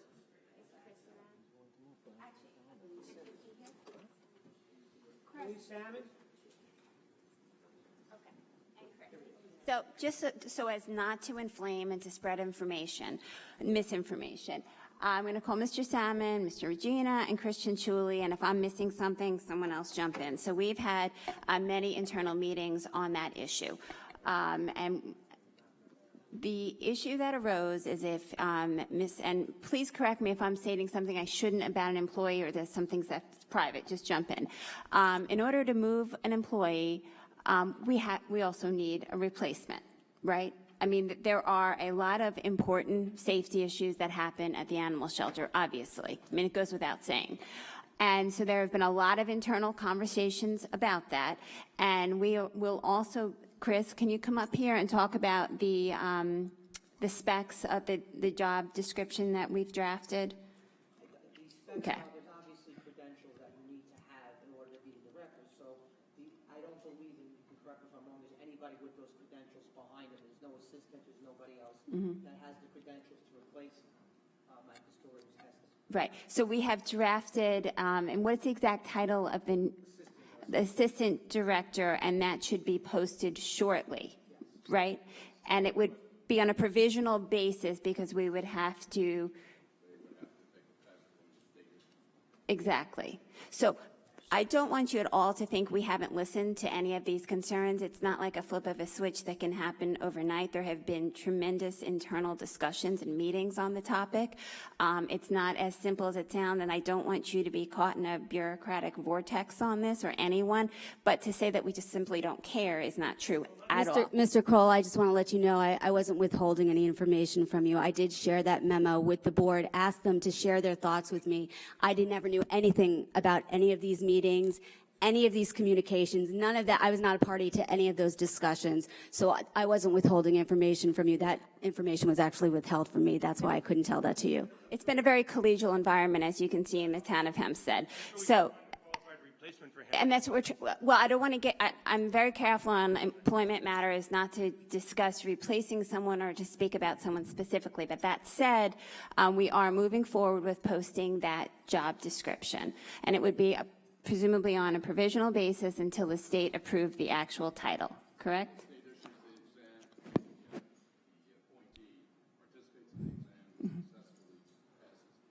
Right. Right. So I think the key here is that there is no one immediately, let's use the word directly behind Mr. Pastore, that even if he's willing to say, I no longer want this title, I'm going to move on, we can't take someone who works in parks and tell them you're the new animal shelter. So I think that... Can I interrupt? And I'm very sorry. I'm very sorry. Ms. Madden, you already had your opportunity to speak. It's Mr. Kroll's turn. Because this was before your time, so when you make that statement, I understand you believe that. But for many years, Charles Malone was the shelter director, and he had no qualifications, and they did exactly that. And I have to tell him, kudos to him, because he did a hell of a better job than what's being done right now, as bad as it was. So just so you understand, all this talk suddenly about you need an expert, you need this, that's not what they did for years. They had an acting director, and finally, he ended up being removed. So that is not the case. I don't believe that for 1 second, that they cannot put in a qualified acting director today and transfer Pastore. Better yet, fire him and deal with that lawsuit. You know what, Laura, to tell you the truth, I know a lot of people in the rescue community. There are 1 million people who would be much more qualified than him. It wouldn't be hard to find them. You know, I mean, and you guys, from what I'm, correct me if I'm wrong, you basically have your own civil service anyway.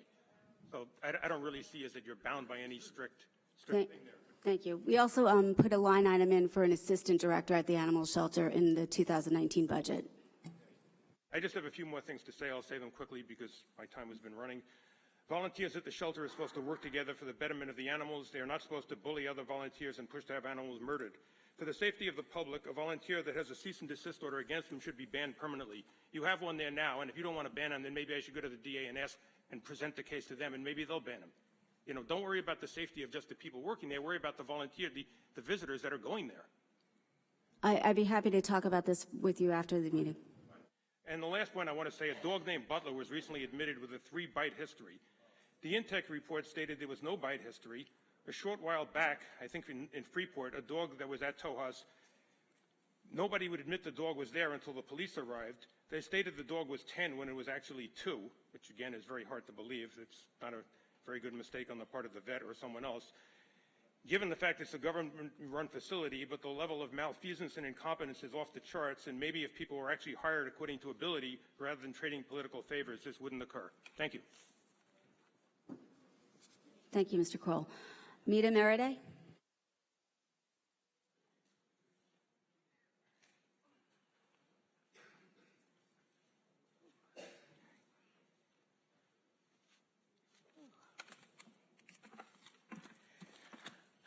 Mita Meride. Wanted to leave my discussion with regard to item 33 for this part of it. I am encouraged somewhat with regard to at least seeing something on the agenda as it pertains to service-disabled, veteran-owned businesses. I just wanted to get some clarification with regard to what does, again, the additional guidance relative actually mean in terms of programs, resources, outreach, something other than a paragraph on a document. I just need to have clarification about that. And maybe this time, in this particular instance, if there is some type of press conference or something of that nature, those of us that are actually been in the trenches kind of advocating and fighting for this will be included, as opposed to having individuals who I've yet to ever see come before this board or to express directly any type of activity in relation to into that process.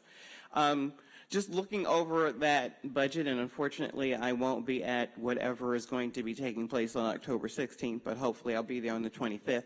I'm continually concerned that we have not incorporated specific items and funding towards, again, some type of economic development, workforce, and supplier development as it pertains to diverse businesses who are service disabled, minority, and women owned. It's taken these months just to get language pertaining to service disabled veterans in there, but we still need to make sure that that's inclusive of veteran owned businesses as well. And I guess at some point I might actually see language as it pertains to minority and women owned businesses, as those challenges are being faced now in the state due to some ineffective policies that are forcing many minority and women-owned businesses to close. But we're not developing them here in the township. I mean, I think there could be a local process, and that's why I said earlier, when you have all of these developers and business entities coming to the forefront, I appreciate the fact that Councilman Dunn asked about waving an American flag, and I definitely think that that's important. But I also think that we need to encourage, from a leadership standpoint, you as the elected officials, to encourage, even though you cannot enforce, those developers and business owners who are coming to the table to be inclusive of people of color and people with disabilities, et cetera, to encourage them to reach out to them locally, as opposed to just saying, well, they come from a major organization and it's in their documentation that this is what they do. I think that that's important. And noting in the budget that you have a director of tourism who I believe makes more money than the one person that you have for veteran services, I have a problem with that. I have a problem with that. But I don't know why I should be the only one having a problem with that here in 2018. So as you are going through that discussion, just take note of that, because this is a township that has one of the largest veteran populations, and we're still not doing anything other than accepting filings for parades and celebrations, which are very important.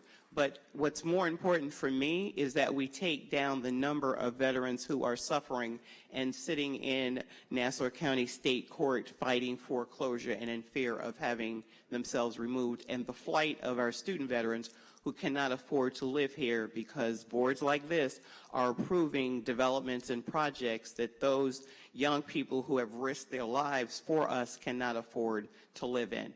I should not be the only one that has a problem with that. Tourism is important, but I would like to think that we can put more into building up our veteran resources and support services for them to have businesses. 85% of veterans prefer to work for other veterans, but if less than 10% of veteran businesses have the capacity to hire another veteran, we're never going to address the increase in the homelessness that our veteran community is facing. Why can't the township, which is the largest township in the country, set the example for a change? I just have concerns about that. And lastly, we need to beef up the office, if there is an office, there should be, of emergency preparedness, because we're in a storm vulnerable zone and we're still not doing enough for our residents. Thank you. Thank you for your comments. Lucille DeFina.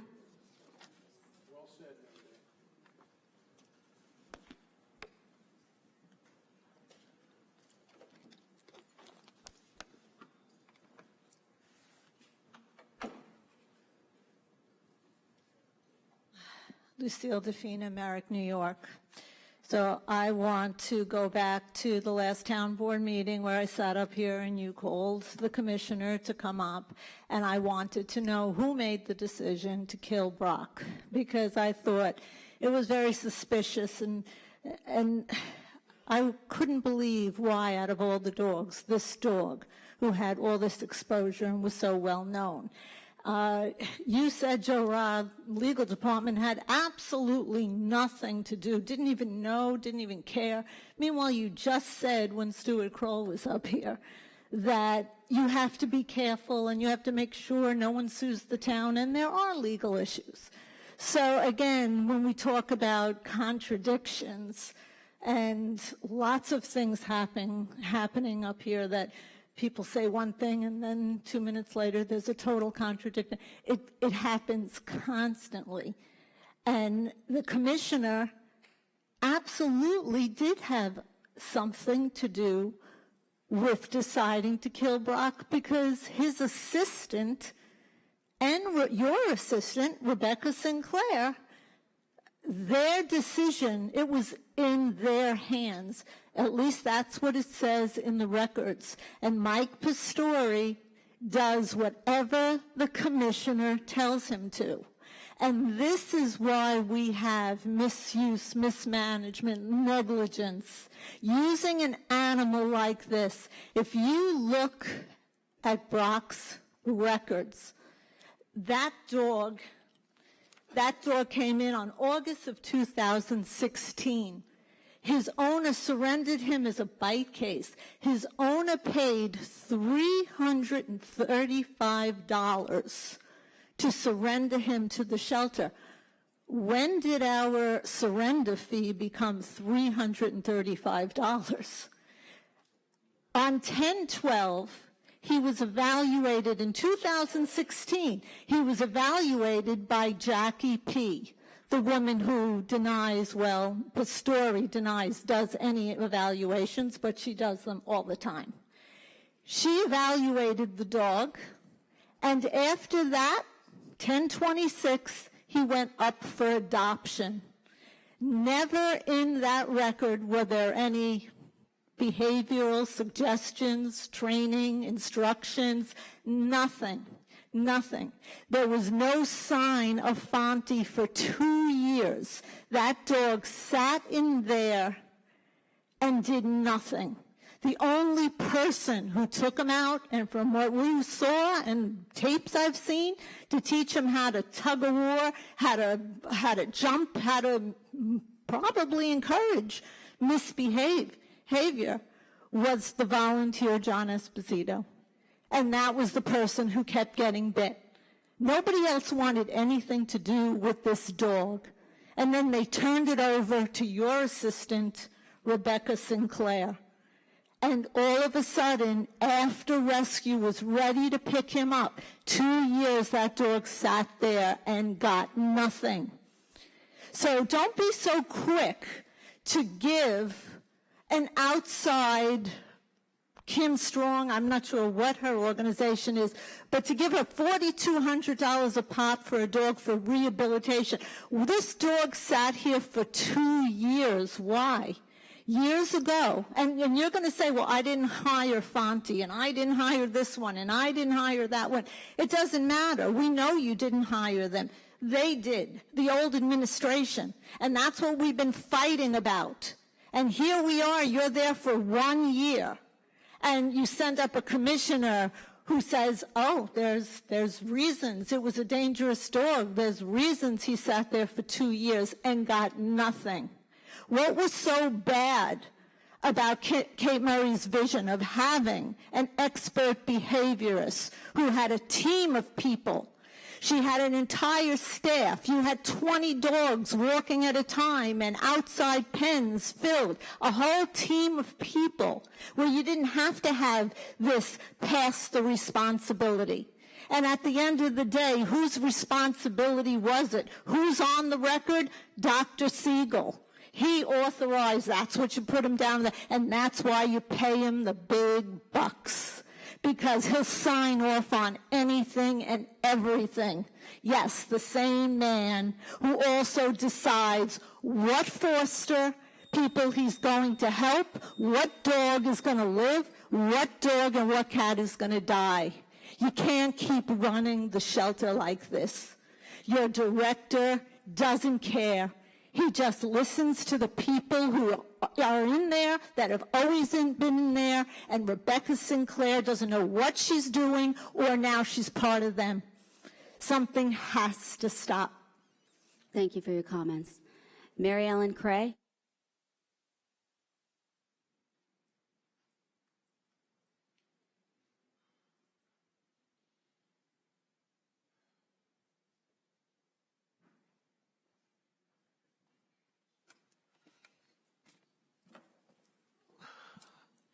Mary Ellen Cray, Uniondale. On the budget process, it seems to me that council members should at least indicate interest in various budget amounts relating to their districts, instead of doing a gotcha by reviewing the budget after it's been presented and then saying, oops, you forgot this or that or the other in my district. So I just don't see any reason for not having more of a collegial and interactive way of setting up the budget, whether it's the supervisor's budget or not.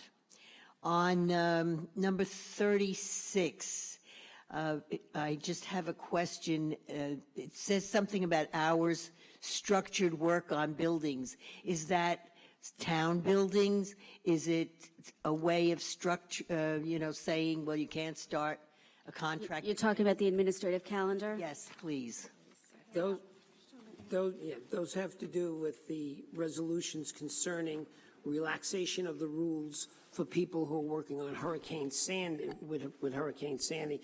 But there are some town code sections that prohibit working on Saturdays and Sundays, and so those rules are relaxed. Thank you. As far as A. Holly Patterson property goes, has there been any effort to make a review of the screening plants on the perimeter to preserve the plants? I think at some point a site plan will get submitted to the building department, and that will be required to have a tree planting component to it. Well, I'm especially concerned about having that screening stay in place during construction, because it will screen the construction from the surrounding homes. But there probably is some nice plant material in there which would be of value to save. And Supervisor, you said that the trees in the alley will remain. Is that correct? I believe so. Commissioner, do you know? I have to look at it again. Commissioner, do you know with the Holly Patterson property? Have you seen a plan for that?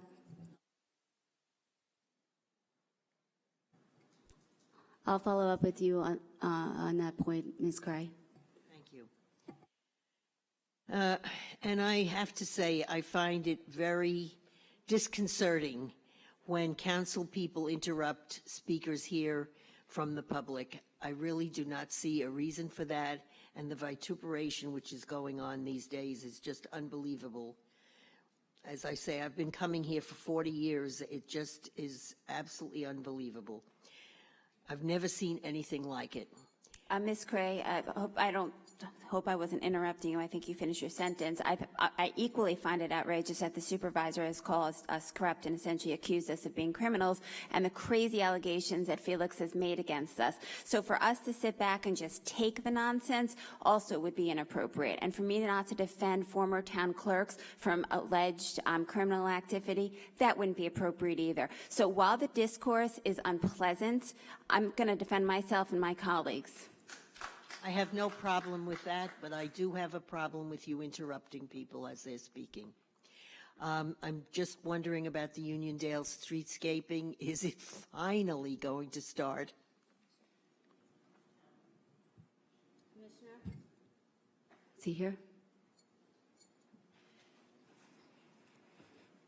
The commissioner seems to have stepped away, so I'll get back to you on where we are in terms of starting that project. Thank you very much. Thank you. Somebody's going to be... Valerie Lamp?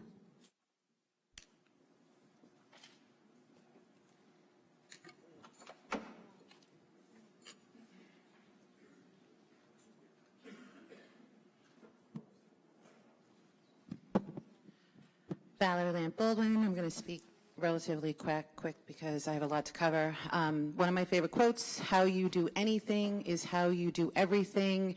I recently became a first-time foster. I found a cat who was in very poor shape on my block, and my first experience was that an animal control officer refused to take this cat that, according to a vet, was at death's door. This animal was left with me on my knees, begging, crying, and screaming to please get this animal help. And he left, okay? This all stems from the top.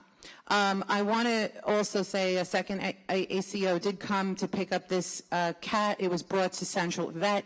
The vet, the cat was dehydrated. It was severely underweight. It had fleas. It was in bad shape, and the bloods and the T cells were all over the place.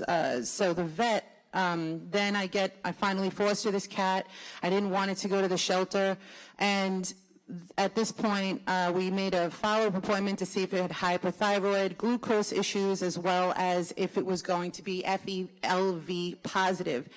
This animal tested light positive at the original vet. And I want to be clear, I don't claim to be an expert, I consulted with many experts in this field, many animal professionals, as well as people who are involved with rescue. They all said the same thing. It is standard operating procedure that if you have a cat test light positive, to get a blood panel done, because the bloods tell everything.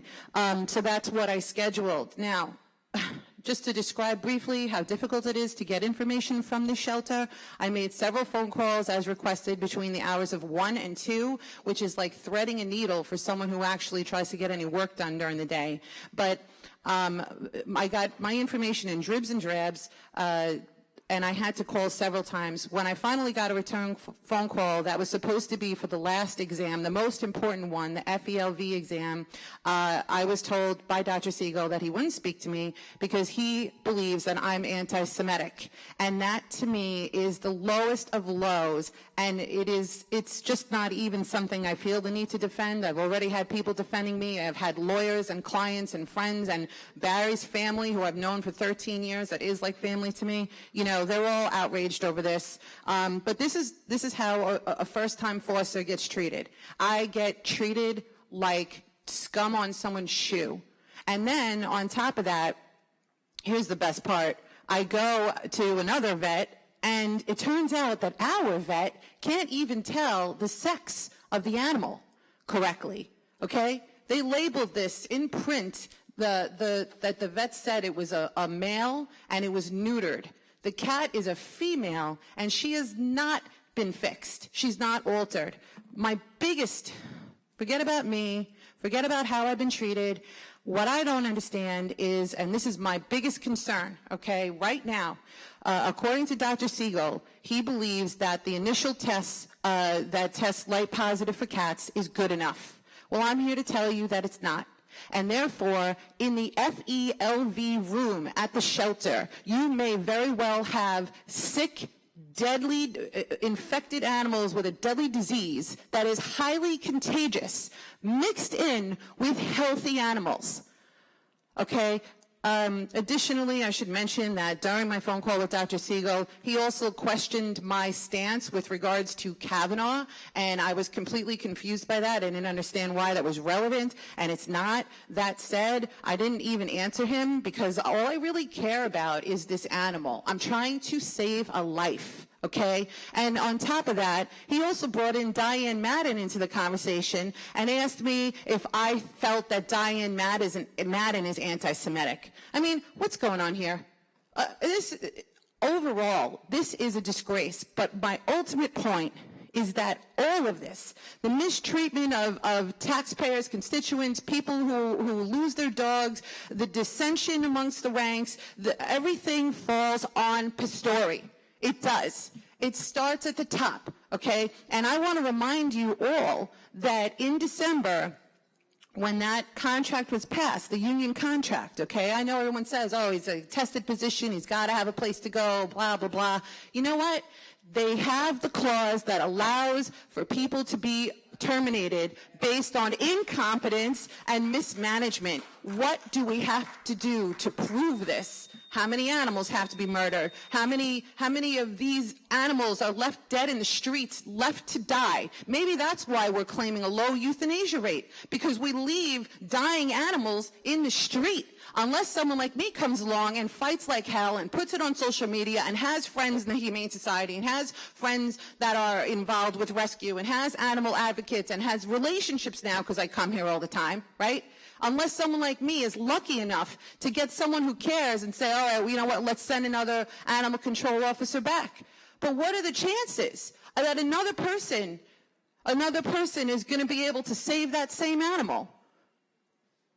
Ms. Lamb, we have launched an investigation about your allegations about Dr. Siegel. I know. I don't even care. And I don't even care about how he called me, whatever. Because I know it's not true. I know myself. I know my character, and so does everyone who's in my life. They know if I'm anti-Semitic, I've got to be the worst one of all time. I hosted Rosh Hashanah. I cooked 3 briskets. I had 13 people over. I've gone to temple. I'm dating a Jew. I'm engaged to a Jewish man. Who calls me anti-Semitic? Are you kidding me? Half my friends are Jewish. Half my clients, probably more, are Jewish. Give me a break. I don't even care about that. I care about the animals. Fix the shelter. And I thank you for bringing that FELV issue to our attention. It's something that we'll look into. Thank you. I'm losing my mind. Katie Robles?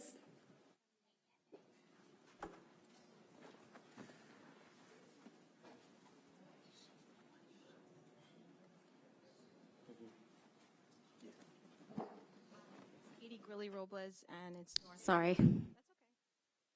For me to be here, first of all, I don't like being up front. I'd rather be in the back. But for me to be here, it's obviously an important issue.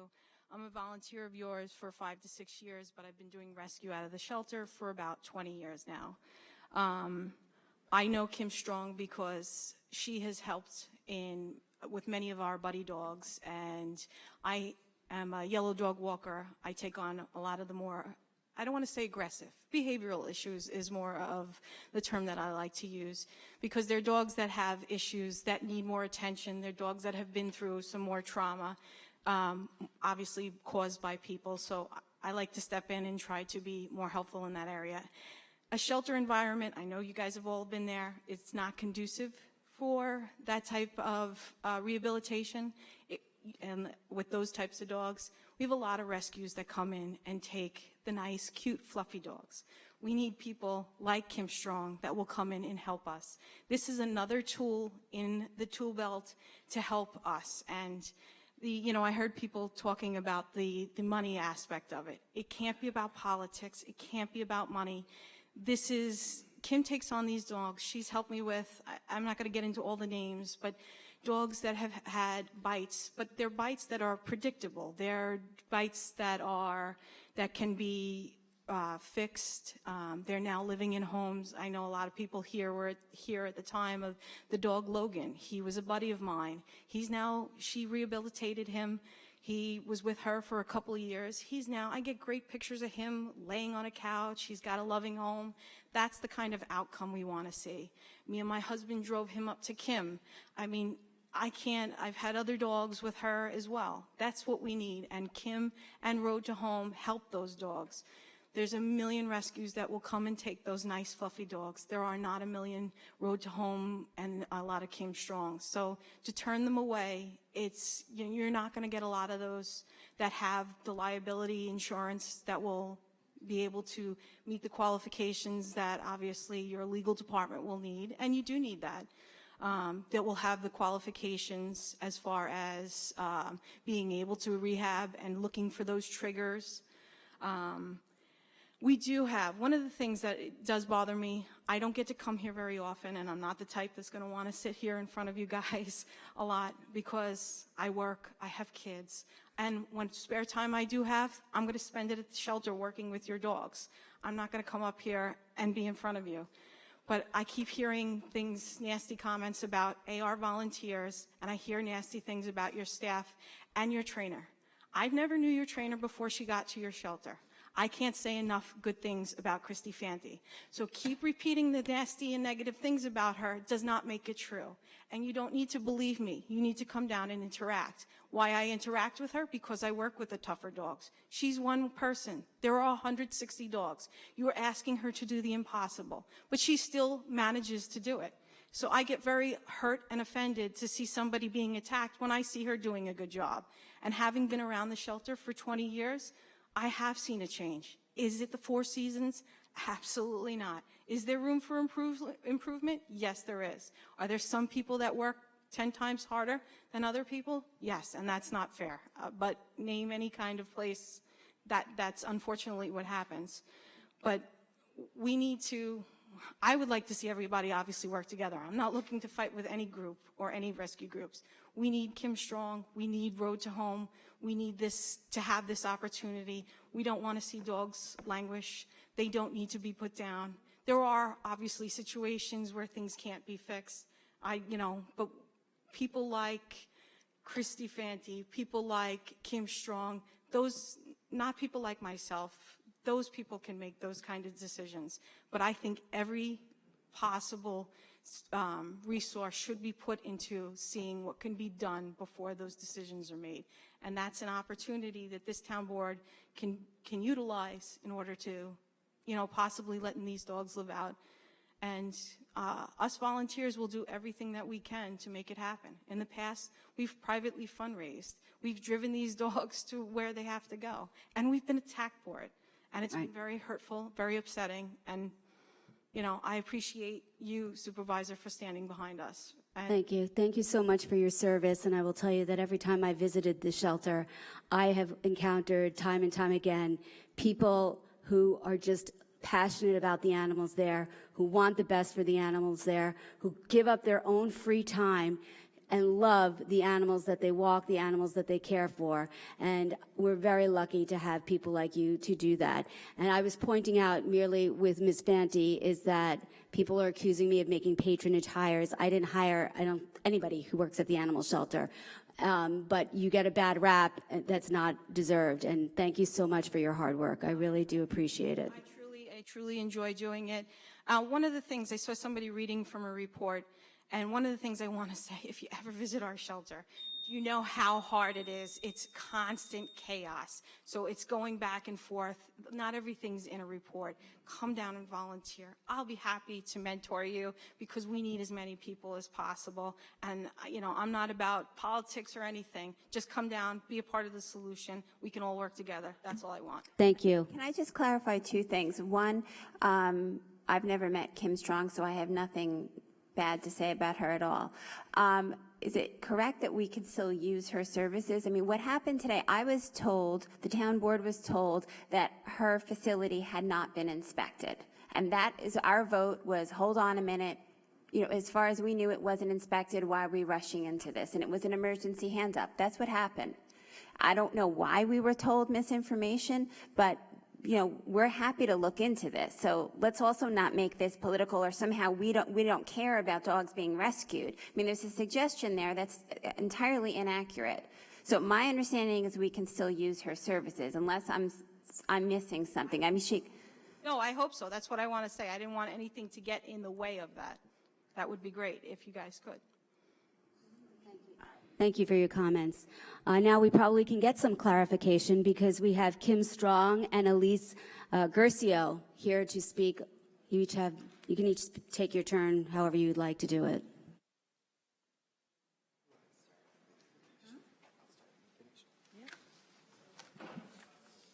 Well, I'm Kim Strong, for those of you who haven't met me.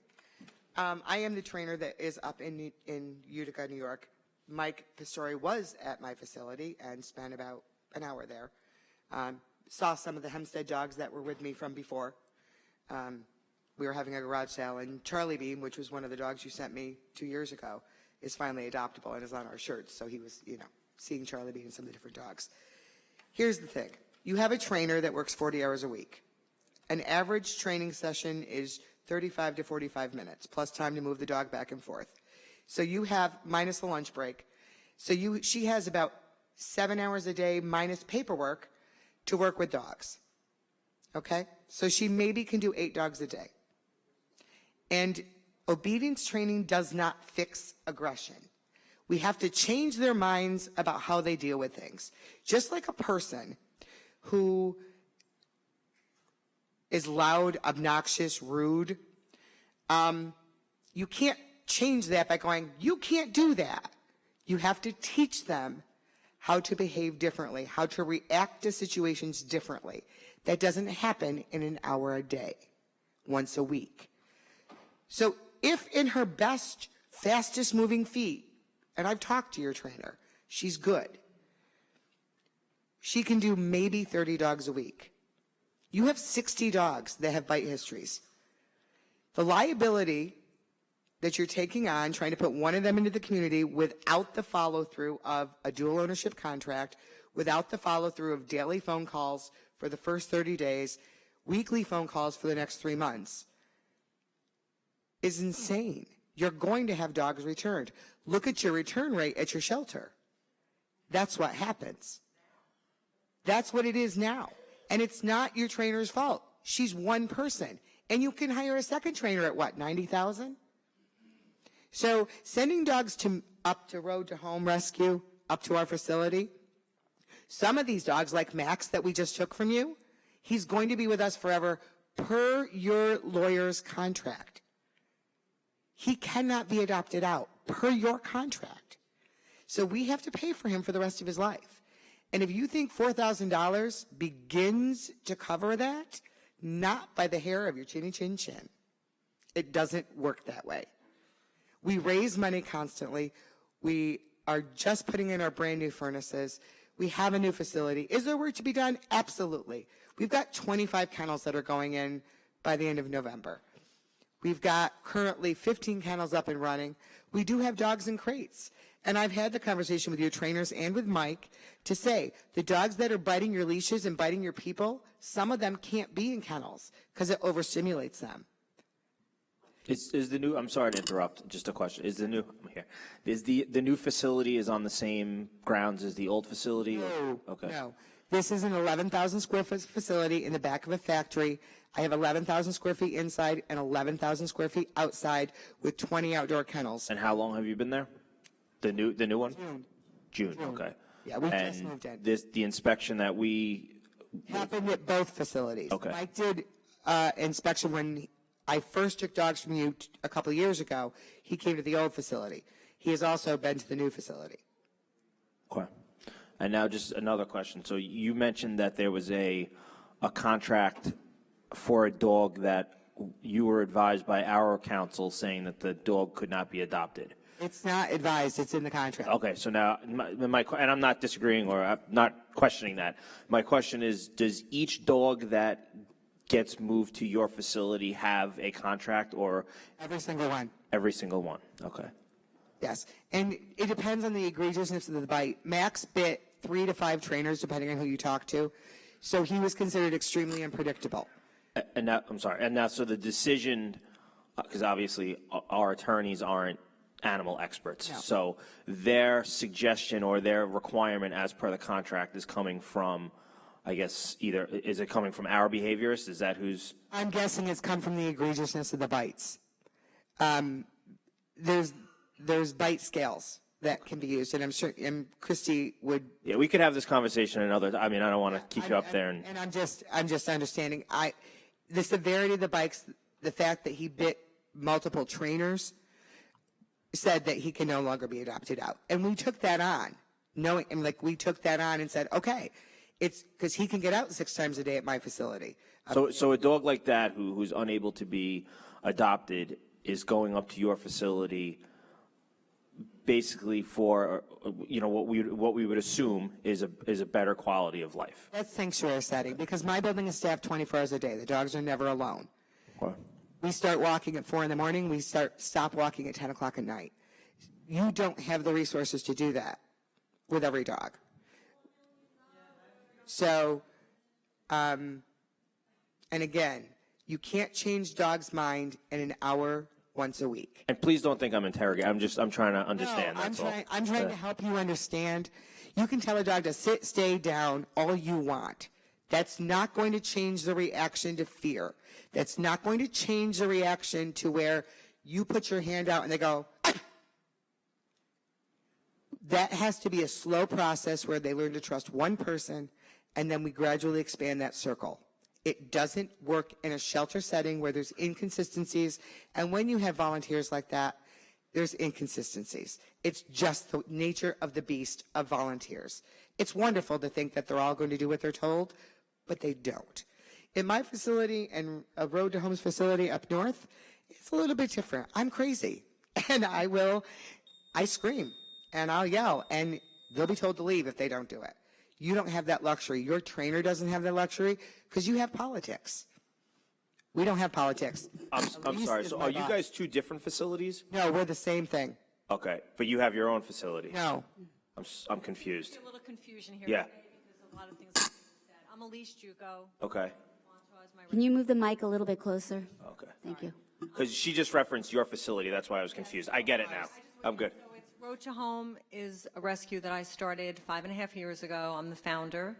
And so I'm going to let Kim finish, and then if I can speak, that's fine. Just so there's clarity, yes, we work together. We actually merged because of you. Part of the major reason we merged was because of you. You had sent me dogs under a contract when I wasn't a 501c3. And then we got word that you might want the dogs back because there was a loophole, legal loophole in egg markets. So I found a partner.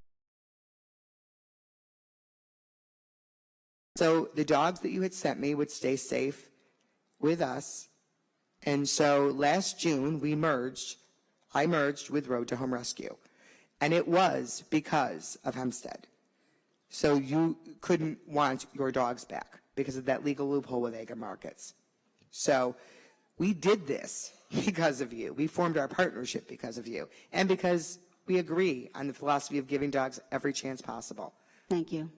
Elise, do you want to speak now? Yes, thank you. So I am the founder of Road to Home, and pretty much Kim has clarified what we do at the facility, or what she does at the facility. So we joined forces because of Hempstead and a dog, really. Well, we started because of a dog named Logan, and then we became partners. Kim came to be part of Road to Home because of that loophole in ad markets. I just want to clarify a few things. I'm not here for the politics. I'm here for the animals, 1,000%. I have been doing rescue for over 20 years. Since the inception of Road to Home, we stand behind every one of them. We have taken a large amount of these animals out of town of Hempstead without a price tag on their head, as it's been mentioned today. We have taken sick, senior, special needs, feline cats, leukemia cats, and a lot of behavioral issues. I started Road to Home because I wanted to fight for they're all underdogs, but I wanted to fight for the underdogs, the ones that really weren't going to have the chance, the ones that a lot of rescues were not going to step up for, or the public was not going to adopt. A 17-year-old very sick dog named Finley that I took out and spent thousands of dollars on him, and he was in a wonderful home for the last year of his life, and that's what we do. This is what we do. So as far as the price, a bid was put out by the town. We didn't come to you for the bid. A bid was put out, and we answered the bid. We're the only ones who did. And I jumped through hoops. I came to this building, and I met with a group of people. I was asked to meet, and I'm very transparent. You can ask me anything. I sat down. It was a very good meeting. We were here for 2.5 hours. All questions were asked to me. They said everything went well, site inspection was done, they said that would be the next thing, and then I don't know what happened. We thought everything was going through, everything was going to be done well. No matter what there's no way that money we have to be able to charge for some of these dogs because we cannot maintain our facility, we cannot maintain the staff that we have. Kim busts her ass. She works 24/7. She does not stop. And we work together. We're a great team. And we have a great team that works, through Road to Home. And again, we just stand behind every one of the animals that we take out. We are not one of the rescues that's going to take the puppies. If a puppy needs help, we're going to fight for them. But we're the ones that are going to fight for those ones that are not going to have a chance with anybody else. And we just ask today to please think about what we're saying and take this off the table and reconsider working with us. I have worked amazingly well with Town of Hempstead. And again, there have to be at least 100 dogs and cats that I've taken out of there in the last few years. I have a great working relationship with the rescue coordinator, Emily. She calls me for these animals specifically. We just want to continue to help. We're not doing it for any other reason, and we're certainly not doing it for the money. That I can guarantee. Thank you very much. Ladies, thank you so much for traveling here and for speaking to us today. There's been a lot of talk about name calling. People have called me a murderer. I actually am the owner of a rescue dog. I care very much about the animals in our shelter. One of the animal advocates who supported me during my campaign, who does not come to board meetings, actually made me aware of your rescue because I said, I have such a problem in our shelter. We have so many dogs that we can't adopt out. I don't know what to do because it's cruel to keep them in a cage for the rest of their lives, to keep them essentially in what would be like death row for dogs because they can never get out because they're considered non-adoptable. And this advocate told me about you, so that's why we reached out to you early. I think it was maybe February that we first reached out to see what we could do to try to do the humane things to help some of those dogs in our shelter. I thank you for all your efforts that you've done to become a 501c3 so we can partner with you, hopefully. I thank you for all the good work you do on behalf of these animals who do deserve a chance if they can have one. And I do hope that your words here today will help persuade some of the board members to reconsider this item. Thank you. I wanted to say just very quickly, we are happy to have anybody come up to the facility Monday through Wednesday, 10 a.m. to 4 p.m.